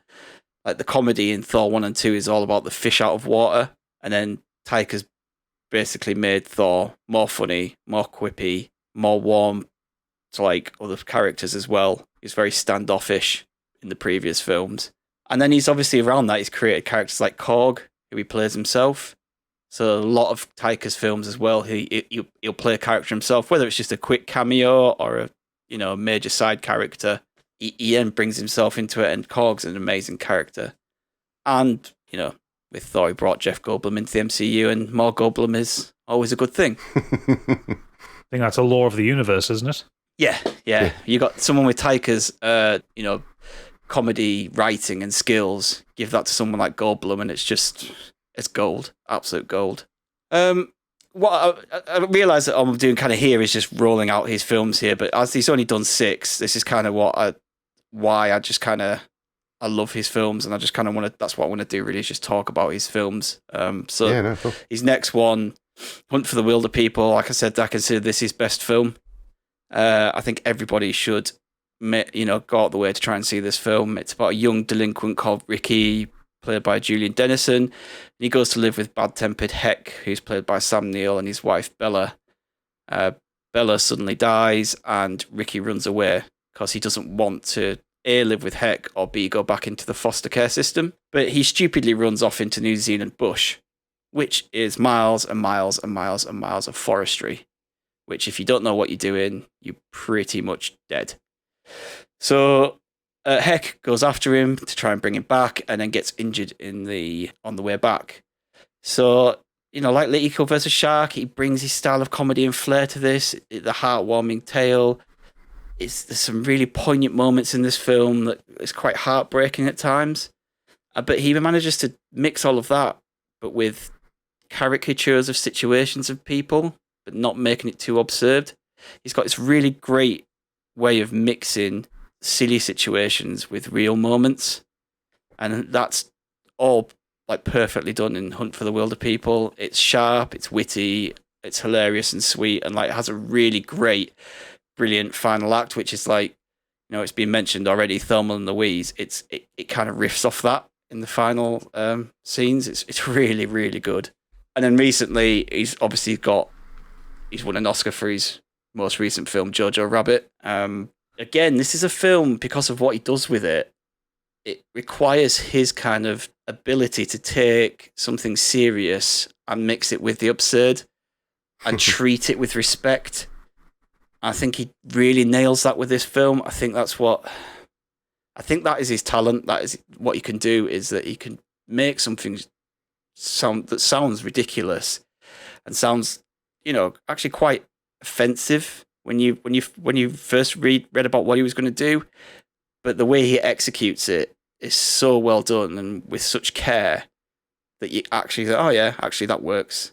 And so what this film is Jojo is a boy who is very much indoctrinated into like blind nationalism. Like, he's been recruited for the Hitler Youth. This film is set within the dying days of World War II. And he finds out that his mother is sheltering a Jewish girl. So it's kind of, it's a typical kind of setup for a small village film set in World War II. But then he throws in this satire and the fact that Jojo's imaginary friend is Adolf Hitler himself. And it's an absurd concept. Absolutely absurd concept of, this boy's imaginary friend is Adolf Hitler, and Taika plays Hitler as this ridiculously over-the-top character. But again, like I said, it's done with the right tone, and he absolutely nails it. And it's a film, very much a film about identity. Like I said, Jojo is wrestling with his conscience against his nationalism, and it's clearly Taika's unfiltered artistic vision. You can feel that in every second of this film. It's a fantastic script. Every member of the cast is brilliant, particularly Sam Rockwell. And he just brings this quirky and emotional part to it. And that's what he does. And that's what I love about his films, is that they're so quirky and they're so heartwarming. But he also he's able to mix that with real heart and emotion. What do you think of the recent announcement of his, potentially his next project? Oh, the Star Wars one. Yeah, it's brilliant. Like, again, he's doing another Thor. So, the rest of the MCU guys kind of got 3 films and that was it. But he's getting to do Thor again, which I think is really good. Like I said, I think the first 2 they're not great. So it's kind of like they started again with this new version of Thor. He directed, in my opinion, the best episode of season 1 of The Mandalorian as well. Yeah, I agree. Which is that last one. And again, in that, there's that little moment with the stormtroopers. And that's pure Taika Waititi. And if he brings into a Star Wars film, I'm all in. Like, I think if anyone's going to deliver, obviously, our fellow podder extraordinaire Jeebus has torn apart the Star Wars universe. But I think if anyone could pull that back, perhaps, is maybe him. I think he can deliver that mix of what we expect these days from modern movies. I hope so, yeah. I mean, he's already proven with Thor that he can handle a large character in a large budget film, inject his own style into it, and make it work for the masses. It's an interesting, because he brings a lot of small screen style to the movies. Like especially with Thor, it's almost like sitcom writing, like the way like the jokes kind of come thick and fast. But when you go back to it, like you look down his IMDb page, like he did like 5 episodes of stuff like the In-Betweeners, and he did like the TV series of What We Do in the Shadows, did quite a lot on that, and old shows like Super City. For all he can do, like the kind of the big bombast, which is what you got in Thor Ragnarok, and what I assume he'll bring to Star Wars. He can do the sharp, short dialogue that endears you to characters, and it's quite a skill to be able to kind of navigate both the high-end, big-budget stuff, but also bring in that low budget, that kind of indie edge that he has with his dialogue. Yeah. He's a fantastic director. He's got that really annoying thing as well, where he's not just good at one thing, but he acts, he writes, he directs, he produces, he does like everything, and like he's brilliant at it all as well. So, and he's just a fun guy. I follow him on social media, and he did a load of stuff. Yeah, I do. Recently, lockdown and stuff, and it's just really fun. Like he sounds like a really cool guy, and yeah, I think I absolutely love his films. I have not of the 6 films. I've seen all of his films, and I don't think there's a bad one in them at all. Yeah, I think he's got a bright future ahead of him. Definitely agree. Doomy, you're up next. I'm going to talk about Steven Spielberg. Who? For my pick. When I was thinking about this, I'm not really one for sort of picking up on directors and how they shoot things, and they shoot it this way, and you can tell it's their film because of this. So I just sort of picked somebody that's directed a load of films that I've liked over the years. And Steven Spielberg's sort of films, they've always been around, like, ever since I can remember watching films. His films have been one of the, like, main reasons I enjoy cinema. Things like growing up watching things like the Raiders of the Lost Ark, or all the Indiana Jones films, E.T., even like Jaws. When I was a kid watching that, like, I was far too young to watch it, but I was hooked. Like, I was so gripped by it. It was so had a really good way of building tension. And I just like how varied he is as a director as well. He can do sort of the thrillers, he can do the sort of biopics, war movies with like Saving Private Ryan, sci-fi. He's done a lot of great sci-fi movies. Through growing up, he's always been turning out films that I've enjoyed. Like I say, like growing up through the 80s, there's been his Indiana Jones movies, E.T., into the 90s, things like Jurassic Park, Saving Private Ryan, Schindler's List. He's just, I think he's a really, really good director, a great director. A bit like Gadget, I'm not a fan of every single film that he's done. I really dislike Hook. I don't know how everyone else feels about that. Even at the time when I watched it at the cinema, I thought this is terrible. But I don't know everybody else's viewpoint on that film, to be honest. I don't hate Hook. Yeah, I quite like it, but yeah, maybe it's just me then. No. Steven Spielberg hates Hook. So here. Oh, does he? Yeah, he hates. Oh, good lad.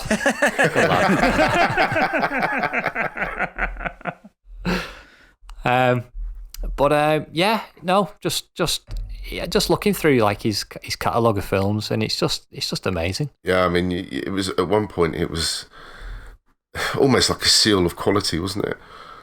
When you think of the movies that he released, you got excited when a new Steven Spielberg movie was coming out, because you expect almost like a well-told story, don't you? Because there was always this sort of narrative that went through his movies that just sort of took you on a journey, a ride, and it was delivered so well. He always generally picked great actors for his movies. I know Harrison Ford obviously cropped up in quite a few of his, but I'm a massive fan of Spielberg.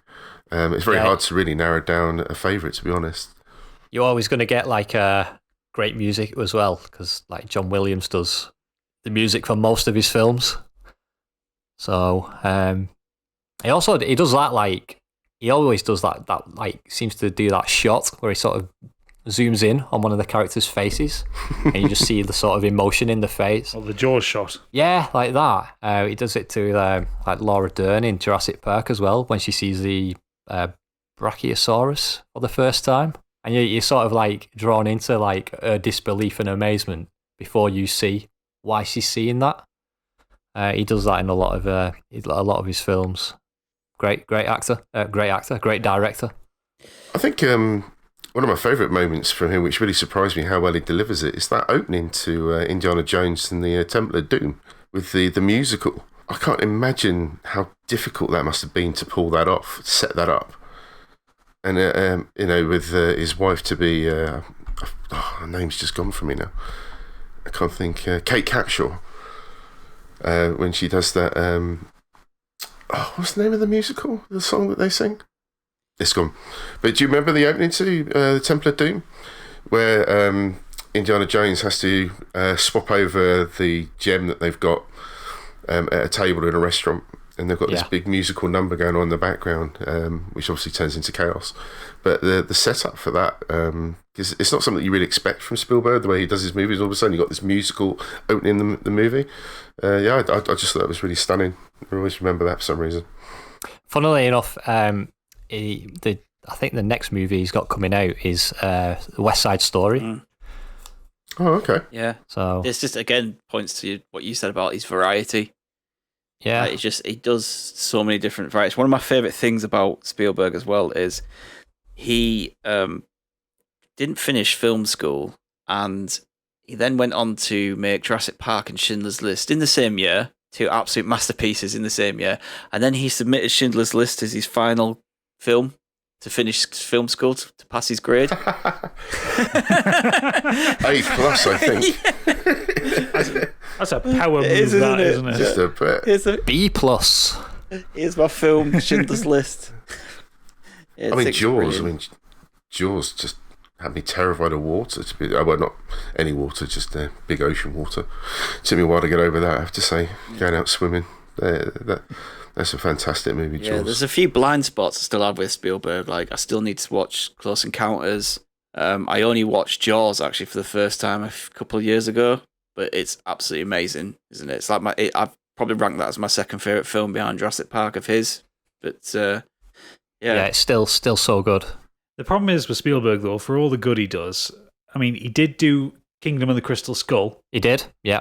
That was shocking. What's that? Raiders is my favourite of his, so then to have him do another indie movie and potentially another, I just don't know. I don't know. He also did Ready Player One, which might be the most offensive film I've ever seen. I've not seen that yet. It's not. Yeah. Well, it's one of those films that if you haven't read the book, it's a bit shit. If you have read the book, it's fucking awful. It's like two levels to it, and apparently he's attached in some way to do the Ready Player 2 Oh god. film, which the book is worse. The book is dreadful, and the film I can't imagine would be any better. But I've seen a lot of bad films at cinema, but when I went to see Ready Player One, it's the first time I was actually legitimately angry at a film, because I understand adapting that book for the cinema is difficult because it's a lot of 80s nerd kind of fanboying kind of thing. I get it. It's a hard film to make, because you need to sell this to a wide audience, and explaining why one of the the first key you have to get by beating a rather infamous Dungeons and Dragons dungeon. That's not going to go well with a cinema audience because that's just too much. I get that. But what he turned out was so bad. There was so much completely changed on it. And even down to the kind of alien nature of how characters looked in the Oasis, it didn't make any sense. It lost all of the emotional impact. They changed so many scenes. They kind of made Artemis completely pointless in the whole story. Oh God, I was so mad at it. Literally, I'm still mad at it, in fact, because for all of its flaws, I really do love the original book. Good God, that film was bad. Jurassic Park was good though, wasn't it? Yeah, we'll end on that rather than slating him for Ready Player One. Yeah, thank you for that, Doomy. It's my topic for the pod, so I'm going to go with two, but I'm only going to talk about the other one very briefly. I was torn between who I wanted to talk about, but I just wanted to mention Oliver Stone, who, amongst many of his movies, gave us Scarface, Platoon, Born on the 4th of July. But my favourite of his is JFK, a film that basically combined political thriller, family drama, criminal investigation, and a courtroom drama, and almost as a documentary. The director's cut, for me, is essential viewing. I don't know, have any of you guys seen this? No. I implore you to watch JFK. And I believe it's possibly Kevin Costner's greatest performance, particularly the final closing speech that he does for the Warren Commission. It's just a fantastic story. It's a conspiracy theory. It's Oliver Stone's done a lot of research, but it's a great delivery of a point of view of what happened to JFK when he was assassinated.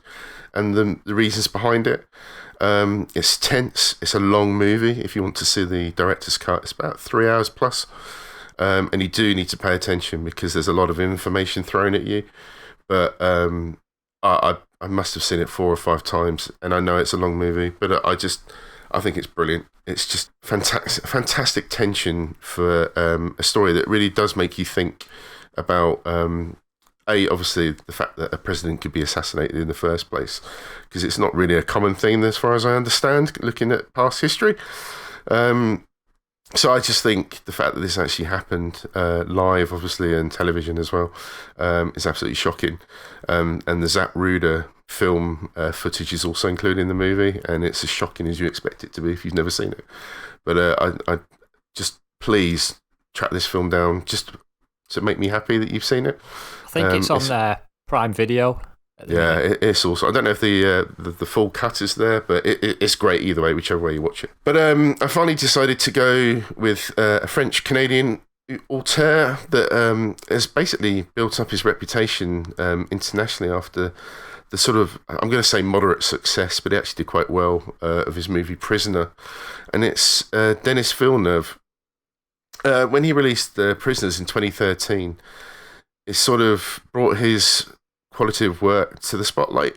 It starred Hugh Jackman, Jake Gyllenhaal. The plot sort of revolved around the abduction of 2 girls and the arrest of a young man who had a low IQ, who was arrested and then subsequently released by the police. And then the father of one of the girls, which was Hugh Jackman, took the guy hostage. It's a hard movie to watch due to the subject matter and the violence that ends up forming the main part of the movie.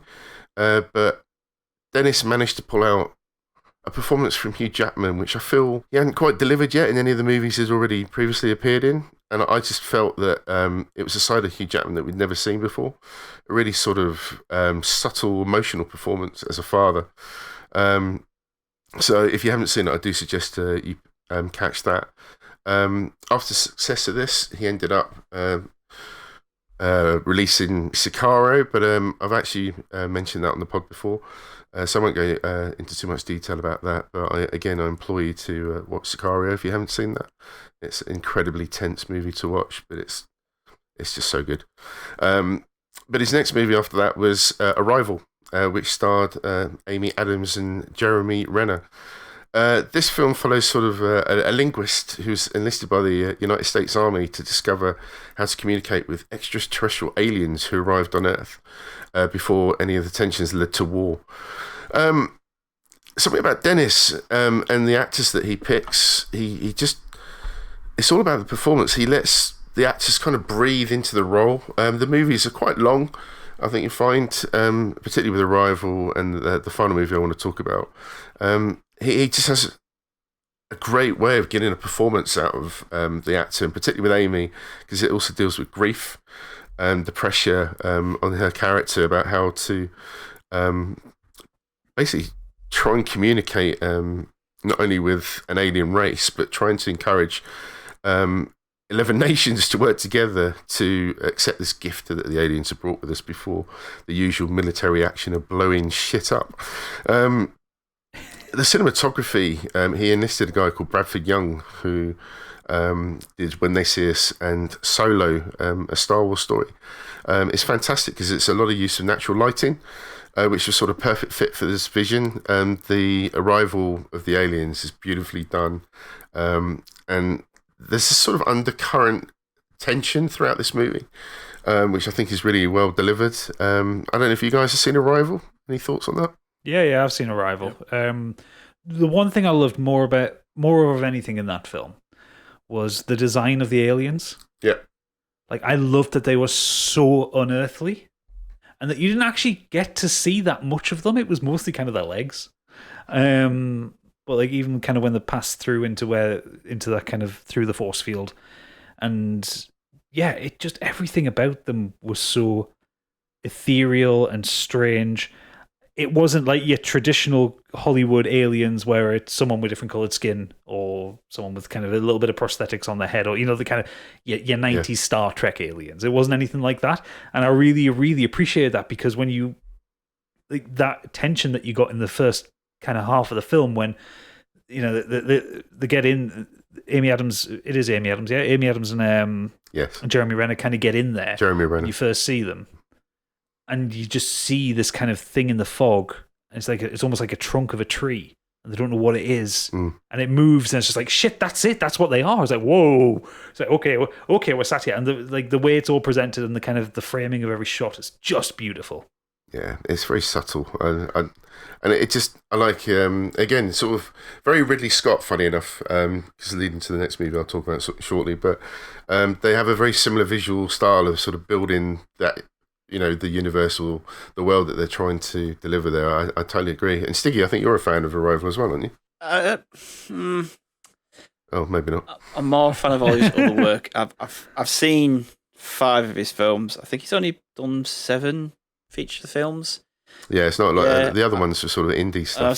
I've seen 5 of them, and it was probably my least liked of it. I don't know whether I need to revisit it. But it didn't have the impact on me that his other films did, for sure. But it looks gorgeous for one. And it's very well directed. But I don't know, something about it just didn't grip me as much as his other work. Yeah, I really liked it. Like you said, Biggie, it is very subtle, but at the same time, very sort of suspenseful at the same time. You know what I mean?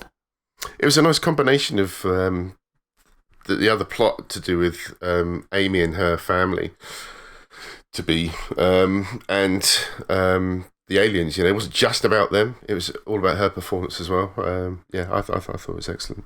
But the final choice that I chose of him, which is maybe an obvious one, but it blew me away when I saw it, and that's of course Blade Runner 2049. Yeah. It is a sequel, which was interesting as a first, I think, for him.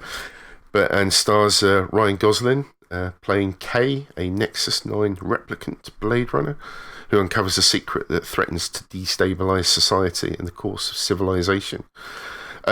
He again worked with visually. The cinematographer was Roger Deakins, who not only did he work with on Sicario, but Shawshank Redemption, Skyfall, to name a few of his movies. But what the two of them did was take what Ridley Scott originally envisaged, and I would say expanded visually what this future dystopia would look like. The vistas that they came up with this movie just blew me away. I have only seen it at home. I didn't go to cinema to see it. We was going to, but I can't remember what happened. We just didn't make it in the end. But it's a long movie. Yeah, it is. It is a little bit existential. So again, I'm not 100% sure how much I would have actually enjoyed if I'd seen it in the cinema, because that'd be a long movie to take that all in. I can now appreciate it at home with subtitles and understand a little bit of what some of them are talking about, particularly Jared Leto, who does a bit of mumbling throughout the movie at times. So I really appreciate the subtitles for that. But just visually, it was a great performance from Ryan Gosling, I must say, as well as a few of the other characters in the movie. But I just visually blown away by that movie. I just thought the cinematography was just incredible. What they created when, whether it's the waterfall coming out of the side of one of the areas they visit, whether it's the humongous giant statues that they walk through, whether it's to go and see a particular character, which I don't want to ruin for anybody here who hasn't seen it, where you go to meet them. It was visually amazing. It's exactly what I wanted if anyone was ever going to try. I wouldn't say better Blade Runner, because Blade Runner for me is an incredible movie and it's outstanding on its own. But I think for anyone to try and take on Blade Runner, I guess Denis Villeneuve was probably one of the only people that could ever have done it. And I love it. I think it's incredible. And I watched it again last night. Please see it on a big screen at home if you can. Surround sound, just go all in. That whole opening scene with Dave Bautista in it was just incredible.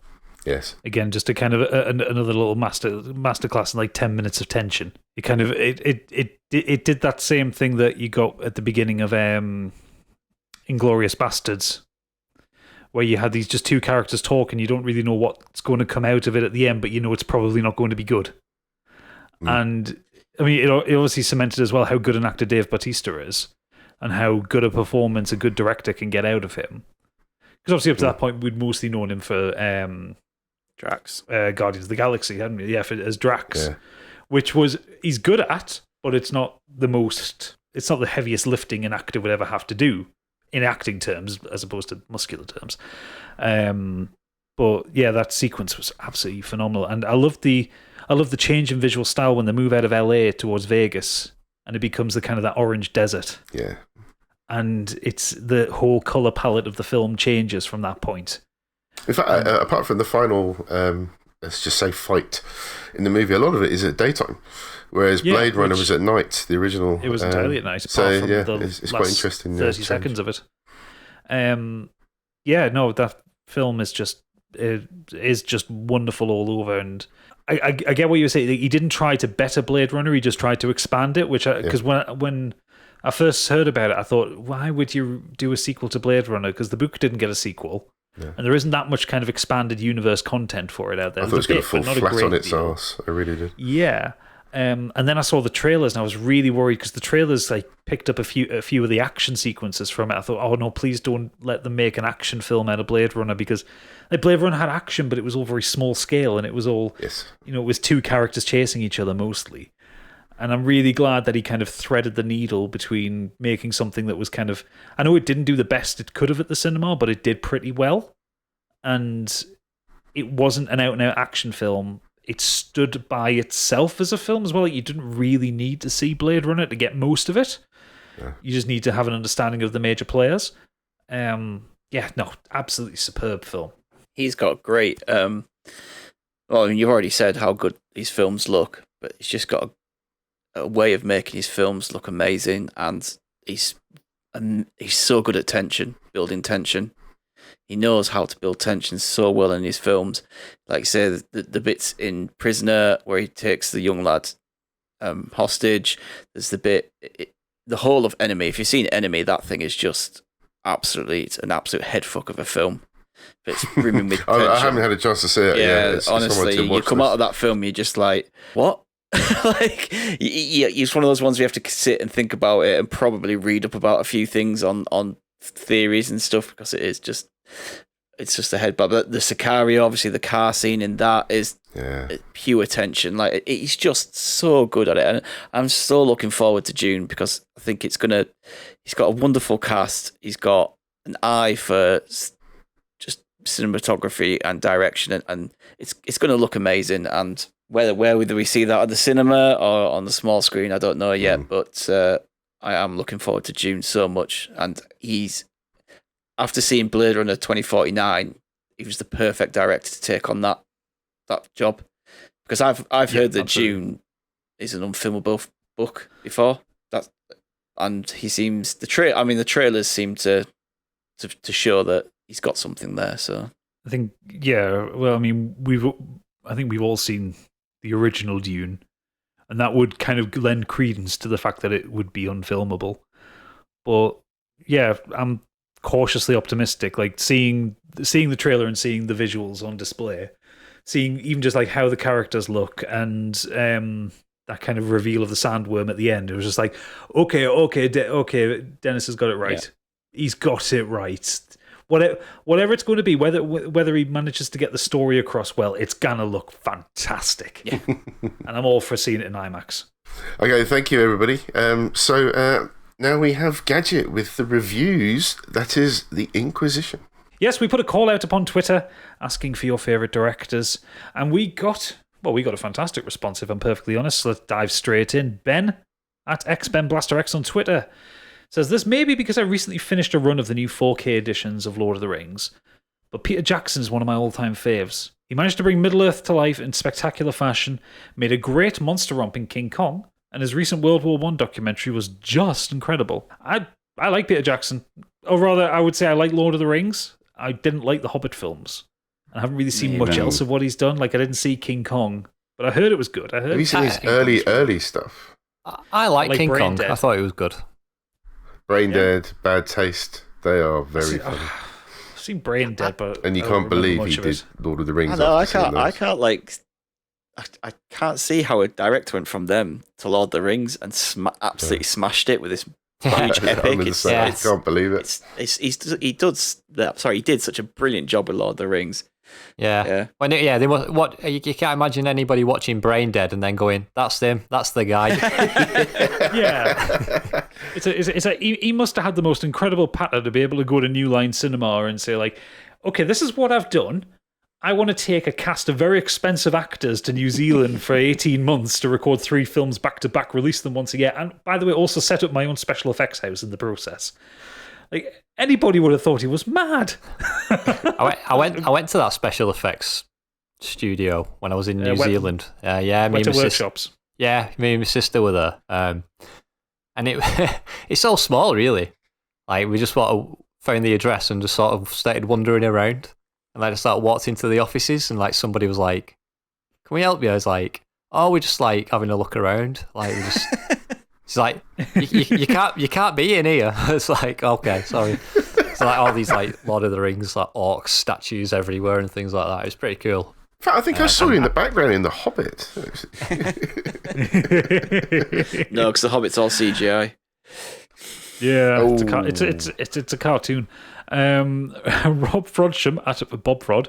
There's a lot of directors I'll watch out for, but I'll say the Coen brothers with my favourite of theirs by a Bug's Dick being Miller's Crossing, or Sergio Leone with Once Upon a Time in the West. I do love a Coen brothers film. They make some of the I don't know how they do it. They make some of the weirdest high budget films. Yeah. Like The Men Who Stare at Goats might be one of the strangest films I've ever watched, but they got such a huge cast for it. Or Burn After Reading, which I love, but no one else seems to like. I liked Burn After Reading. I think the one thing the Coen brothers managed to do is they managed to make pointless films. Like, all the stories in Burn After Reading kind of culminate into no one being any further forward and one character being killed. You know, it's like, or like The Big Lebowski. There's all this chaos that follows the dude around, and none of it's consequential to the world. It's just like a series of escalating incidents that happen. I never thought about that. He just want his rug sorted out or something. Yeah, that's all it is. It's just a misunderstanding leads to a load of chaos. Hostage situations, blackmail, porn stars. It's just the most surreal film in the world.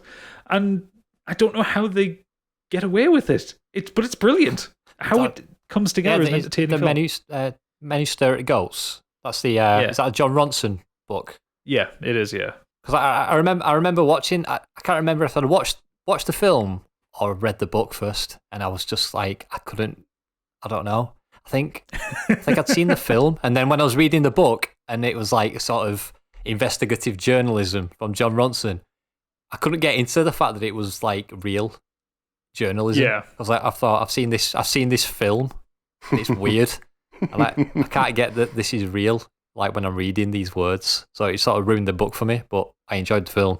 But they're so great at whether it's together or by themselves. Again, like Spielberg, is that they have the ability to do completely the opposite end of the scale. You have something like Miller's Crossing or Fargo and what's the other one called? I'm gonna have a quick look. No Country for Old Men, which is No Country for Old Men is so relenting and so brilliant. Compare that to something like The Hood Proxy or The Big Lebowski and things like that. They're just the completely opposite end of the scale. Or Hail Caesar, which I hated, but like it's so different to like those kind of films. And I think the ability to have that variety and still knock out great films is it's a great skill to have. Or when they adapt a text and they take Homer's Odyssey and make Oh Brother, Where Art Thou? Yeah. Which is a delightfully off-the-wall mad film, but utterly brilliant with it. Yeah, brilliant directors, the Coens. Terrestrial Extra, at Terrestrial Extra. This is very tricky. After deliberation, I want to pick Terry Gilliam and 12 Monkeys. Gilliam's style portrays a fantasy madness that he draws me into.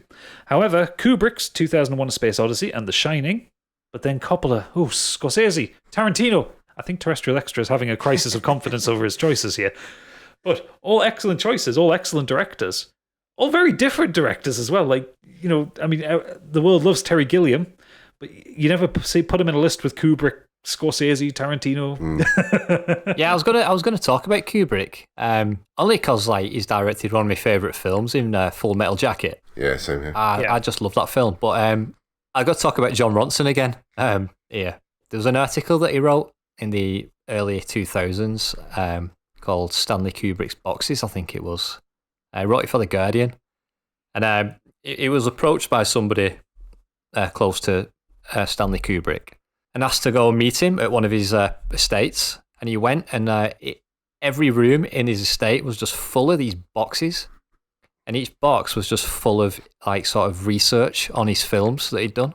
So he had a room full of boxes. Like his rooms aren't going to be little box rooms; they're going to be huge, and they're just full of these boxes. They were labelled Napoleon because he was going to make a biopic on Napoleon. But in the time it took him to do all his research, another studio had made a film called Waterloo that had bombed, so they canned it. So then he made Clockwork Orange. And there was things like there was another box for Eyes Wide Shut, and he opened it, and it was just pictures of doorways from streets around London. I think John Ronson actually found his own doorway in these pictures. All right, and the box was labelled Hooker's Doorway. So basically, he'd sent somebody out to take pictures of doorways because he wanted to look through them all to find the one that he thought was the best representation of a hooker's doorway. Yeah, apparently his attention to detail is insane. The retakes that the actors have had to do for his movies apparently are legendary. Isn't it true that he only did The Shining because he wanted to do a horror film? He had no interest in horror in general, but it was just like, I've done sci-fi, I've done drama, I've done weird things, I want to do horror now. And he just picked up The Shining for the sake of it. Yeah, I watched The Shining a couple of years ago again. Great movie. Stephen King hates it. How good that is. Stephen King does not like King The hates Shining. it. Yeah. Oh, really? Yeah. I've not read. To be fair, I've not read the book, so I can't compare it. But, He prefers the TV adaptation, which is shocking. Okay, The Real Rider at Rider555 says, I'll give you 3 while I'm so generous. How generous of you, Rider. Ridley Scott for Alien, Martin Scorsese for Goodfellas, and David Fincher for Fight Club. all good. Oh, brilliant. Solid. Yeah, all good choices. Solid choice. Can't argue with any of those. John Cheetham at John Cheetham1. Bong Joon-ho. Is that right? Bong Joon-ho, yeah. Yeah, Bong Joon-ho. His film's messages are on point, and his mastery of genre and the way he can slip between different styles of film, even within his own works, is dazzling. Clearly at the height of his powers, it's exciting to think what he might do in the future. With Parasite winning Best Picture, he's going to have every studio just hurling money at him. He's going to do some excellent things. Definitely. Has he got anything lined up? I'm sure I read somewhere that he's got a new film coming out soon. I don't know, but like just from what John said there, I completely agree. Like the way that he manages to switch the style, the type of film you think you're watching within the film is just brilliant. It's like Memories for Murder. There's parts of that. Like it's a really gripping tale, that film. But that in it, all of a sudden they'll just put in these comedic moments, which seem like they shouldn't be in there, but they work so well. And like, he's just so great at doing that kind of thing. And it's the same with Parasite. There is moments of comedy within Parasite that, again, work within the context of the film. I still haven't seen. I haven't seen any of his films. So I'm going to have to rectify that soon. Oh, you are. Oh, you it's should. so good. I've seen a few, but there's a lot more I want to watch. Next up, we have Derek Pennington at One Line Derek. Don Hertzfeldt, known to many for the hilarious web short Rejected series, but in my opinion, the single greatest animated film of all time with It's Such a Beautiful Day. Absolutely breathtaking. Has any of us seen that one? I don't recall any of this at all. I haven't. Sorry, no. No?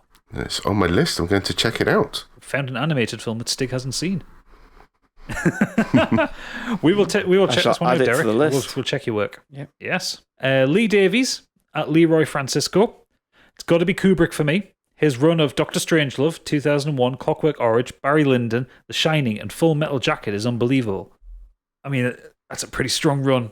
Can't deny that. That's classic after classic after classic right there.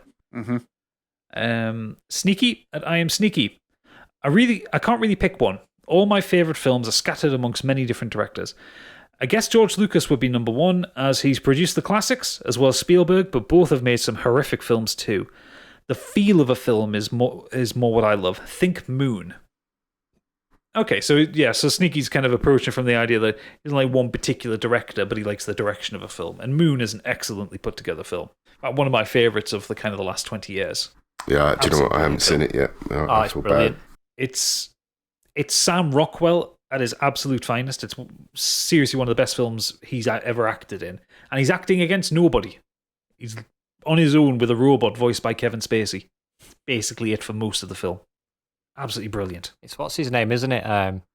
David Bowie's son, who directed it. Yes. I can't think of his name. Yeah. Duncan Jones. Duncan Jones, yeah, that's it, yeah. Yeah. Oh, right. He did. What was it? What was the one he did with? What was the follow up that he did to Moon? The Sun? What was the follow up that he? I'm trying to think of the follow up that Duncan Jones did to Moon, another sci-fi film. Oh, I can't think now. Might have to. Listeners, this is the sound of us all going to IMDb to see who can find it Yeah, first. that's it. Oh, Source Code. It was. Don't know if you've He seen did that. Source Code, did he? Yeah, he did. I like Source Code. I Yeah. like that. And Warcraft. Forget about that. Everybody forgets about that. And it should be forgotten from the annals of history. Nimrod Hicks emails in. Hi guys, not too controversial this, but my director of choice is Stanley Kubrick. We're getting a lot of love for Kubrick here tonight. Shifting from one of the great comedies in Doctor Strangelove through to one of the great sci-fi movies in 2001 A Space Odyssey, to one of the best horrors in The Shining, to my personal favourite, one of the finest war movies in Full Metal Jacket. Much of Full Metal Jacket was filmed on the Isle of Dogs, but still looks like a convincing theatre of war. And London Dockyard as well. Yeah, I believed he could do anything. Then, however, Eyes Wide Shut came out. Shame. Keep up the good work. Love to all, Nimrod Hicks. Is Eyes Wide Shut that bad? I mean, I haven't heard good things about it, but Was it that sort of? Didn't he die during the filming of that? That or close after it or something. Yeah. I think I started can't watching really it once and then never bothered finishing it and never gone back. There's a lot of Kubrick that I haven't seen, if I'm being honest. But 2001 is amazing. Like the scenes on the space station they look fantastic. Yeah. Yeah. They set the precedent, really, basically, for movies in space, didn't they? It was so far back then, and there's still a lot of people copying what he did. Deadbeat Punk. He's emailed again, but not as long as the last time. Hello again, Modest Escalopes. I'll be brief in round 2. Luc Besson. This man is the contrast of cinema. I caught Leon as a young punk and was enamored with the entire movie. I loved how it was shot, the character interaction, locations, the story. I was far too young to watch it, but it was the first movie that really caught my attention. It's a hell of a movie to watch when you're young. Of course, once I found the director's name, I rented out several of his other movies. Fifth Element, Big Blue, Nikita, Subway, Extravision had quite the collection of his hits. Then I stumbled upon a little site called IMDb and looked up the filmography. Christ alive, for each gem he's made, he has curled out some cinematic movements. As a writer and director, he has punished us with the Taxi franchise, Fan, and Messenger, a really strange take on Joan of Arc. Cherry pick the nuggets of gold, flush the rest. Some high lows, some high highs, and some low lows. No women, no kids. That's the rule. So I have a real soft spot for the Big Blue. I haven't seen the Big Blue, actually. It's a really nice, sad, heartwarming tale. That's all I will say. Check it out. Did he direct Taxi? I quite like that film. The first one. I've not seen the others. Or the remake. No. I think he did. The one thing that I think really pulls Luc Besson down and really kind of drags him and grinds him into the ground was Valerian. Because, my God, like the man who made The Fifth Element, which I adore with every fibre of my being, I love that film. It's beautiful. It's wonderful. It's a gorgeous looking film. And a load of actors on fine form. How can he go from making that in the 90s to making Valerian in 2017? Valerian was dreadful. Oh God, it was so bad. It tried to do the Fifth Element thing of being this gorgeous, lush science fiction film, which is visually it achieves, like it looks beautiful. But he seemed to cast blocks of wood in place of actors. Like, I don't know why people keep casting Cara Delevingne in films. But yeah, God, that film was so bad. I hate it. And it really ruined my perception of Luc Besson. I think as a director, he's not really done anything great as a director since The Fifth Element. He's obviously worked, produced, and written stuff, been part of some things, but Just looking at his IMDb, yeah, just as a director, solely director, I think Fifth Element's like, that's the last good thing he did, and that was yonks ago. Yeah, but in Fifth Element, who was the black comedian in that movie? Chris Tucker. Oh, he nearly ruined that movie for me, I have to say. His performance in that. Ruby Rod's amazing. Oh, it drives me insane. Just really over the top. Just really bugged me when I watched that movie. I don't know why, because I like him in other stuff. But Wasn't that the point of the character, though? He was supposed to be over the top. He was supposed to get on Bruce Willis's nerves. Oh, it got on my nerves. No, I loved Ruby Rod. I think it's one of Chris Tucker's finest performances. Yeah, I succeeded. Ooh, nerves touched. John Lister, Smashiest Clay, writes in, "Afternoon, gents. I'm someone who also loves to regularly re-watch the Lord of the Rings trilogy, especially around Christmas. I was very disappointed with the Hobbit films, mostly because they felt so stretched thin and diluted. Making a single short book into 3 films was a terrible decision. Last year I found a cut-down version that condenses the trilogy into a single movie and removes almost all the extraneous nonsense. It doesn't bring it back to the level of the original trilogy, but it's a marked improvement. The version I have is called There and Back Again, and found via Reddit. But my favourite director is probably Guillermo del Toro. While I think there's directors that have made better films, Del Toro has consistently made films that are always interesting, and his distinctive visual style and focus on production design means I trust anything that he makes will be worth watching. I love his habit of alternating between big-budget action movies and smaller arty fare. The same director that made The Shape of Water and Pan's Labyrinth also made Blade 2 and Pacific Rim. Yeah, I'll go with the Del Toro. Yeah. I love his work. Big fan of Hellboy. Have you seen The Devil's Backbone? Yes. Yes. That's outstanding. Yeah. Yes, it absolutely is. Even going back to like his really early work, like Kronos. Yes. It's fucking brilliant. Yeah. But I mean, Pan's Labyrinth might be one of the best looking fantasy films I've ever seen. Yeah, it's so good. He's just got such a great mind, doesn't he? For thinking up weird and wonderful things. Shit. Yeah. Yeah. No, Also, I'm like, sad because you won't see Silent Hills. Oh yeah, I know.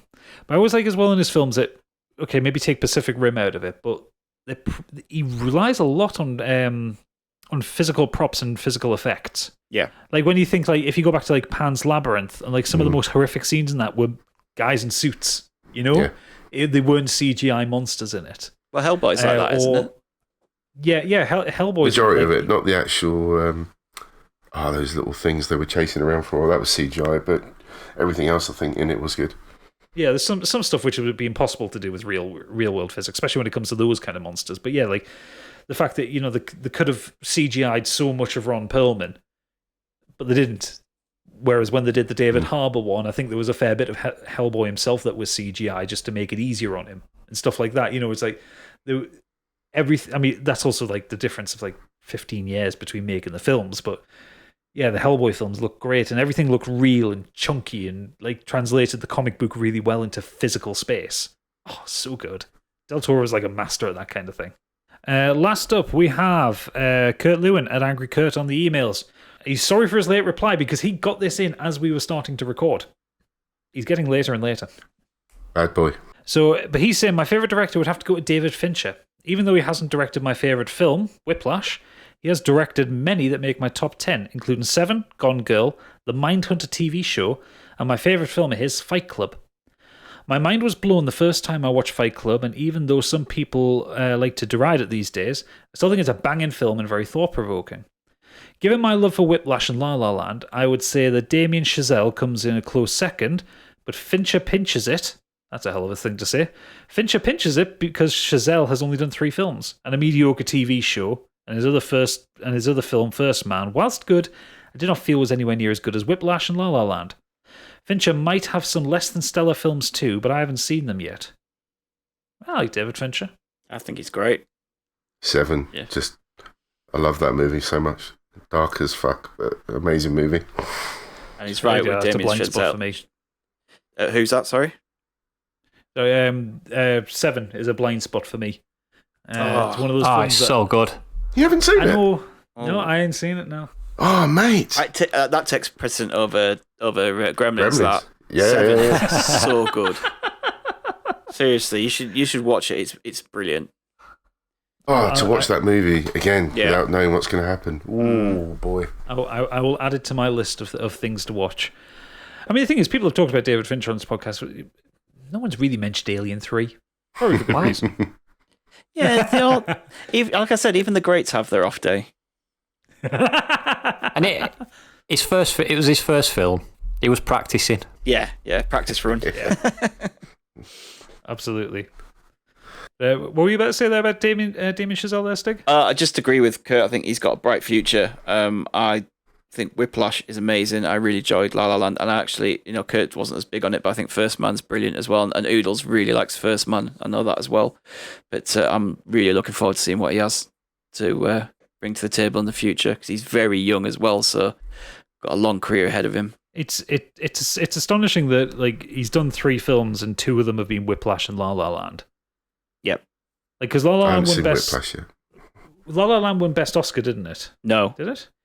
Best film, sorry. No. Or best musical. It got called wrong. It nearly It was did. the one that got called wrong. Right. It was actually Moonlight that won, but they called La La Land by mistake. It did win. Right. It Okay. won a bunch of other awards though. It won 6 other Oscars, so it's it did all right. And Whiplash won a couple as well, I think, because didn't J.K. Simmons get one for best supporting or something? Yes. Yep. Yeah. Won 3 So it's Oscars. Yeah. Yeah, so he's done 3 films and he's got several Oscars between them. That's a hell of a Not start bad, to eh? a career. Yeah. How's he going to top it? Is he going to do a full sweep of the Oscars one year? First Man won an Oscar as well. Oh, he did as well. Okay, so he's 3 for 3. Yeah. Fantastic. Okay, but that's it. That's the end of the Inquisition. It's been a bumper week this week. Thank Thank you you very everyone much. for getting in touch. That's been marvellous. Yeah, thank you, Gadget. So, finally, here's Stig with our release schedule. It's the socials. Yeah, so you can find us on Twitter at Modern Escapism. On there, you'll find a link to all of our episodes, other socials, and Discord. We'd really love people to come and join our Discord because it's a great little community we've got going on in there now.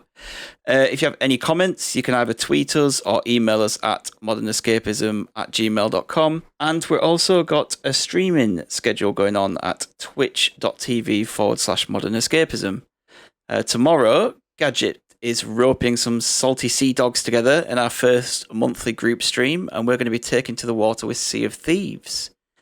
Yes, and then we are. Saturday, Oodles is back underwater as he continues his quest through Bioshock for the first time. Monday, Biggie dies. Watch Biggie continue to play through Dark Souls for the first time. And then Wednesday, Gadget is going to continue to be surprised by mimics with Prey. So if you Yes. enjoy gaming streams, we've got a whole lot of them going on, so please drop by on Twitch. And finally, leave us a 5-star review on Apple Podcast, because I know we joke about this and say leave us 5 stars because that's all we want, but 5-star reviews really helps us get noticed as well. It isn't just a silly little joke we make. The more 5-star reviews we get, the more people notice us, the more listeners we have, and the more great content that we can pump out for you listeners. So yeah, we'd really love a 5-star review. If you don't do it, we'll release the extended cut of Crystal Skulls. There's that too. Oh, God, that's a crime against humanity, that. So yeah, thank you very much. All that's left for me is to thank Doomy, Gadget, and Stig for this pod, and we're off to the rap party. That's a cut.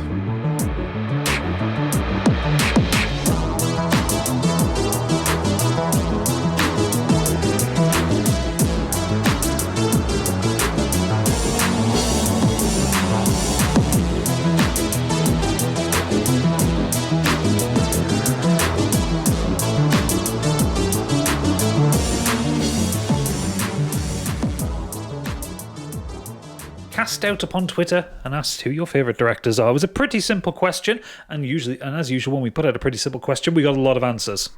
We like it. Actually, no, I'm going to start that again because that sounds really insulting towards the audience. Please keep that in. Leave it in, yeah. Keep them grounded. Keep them grounded. Keep 'em grounded.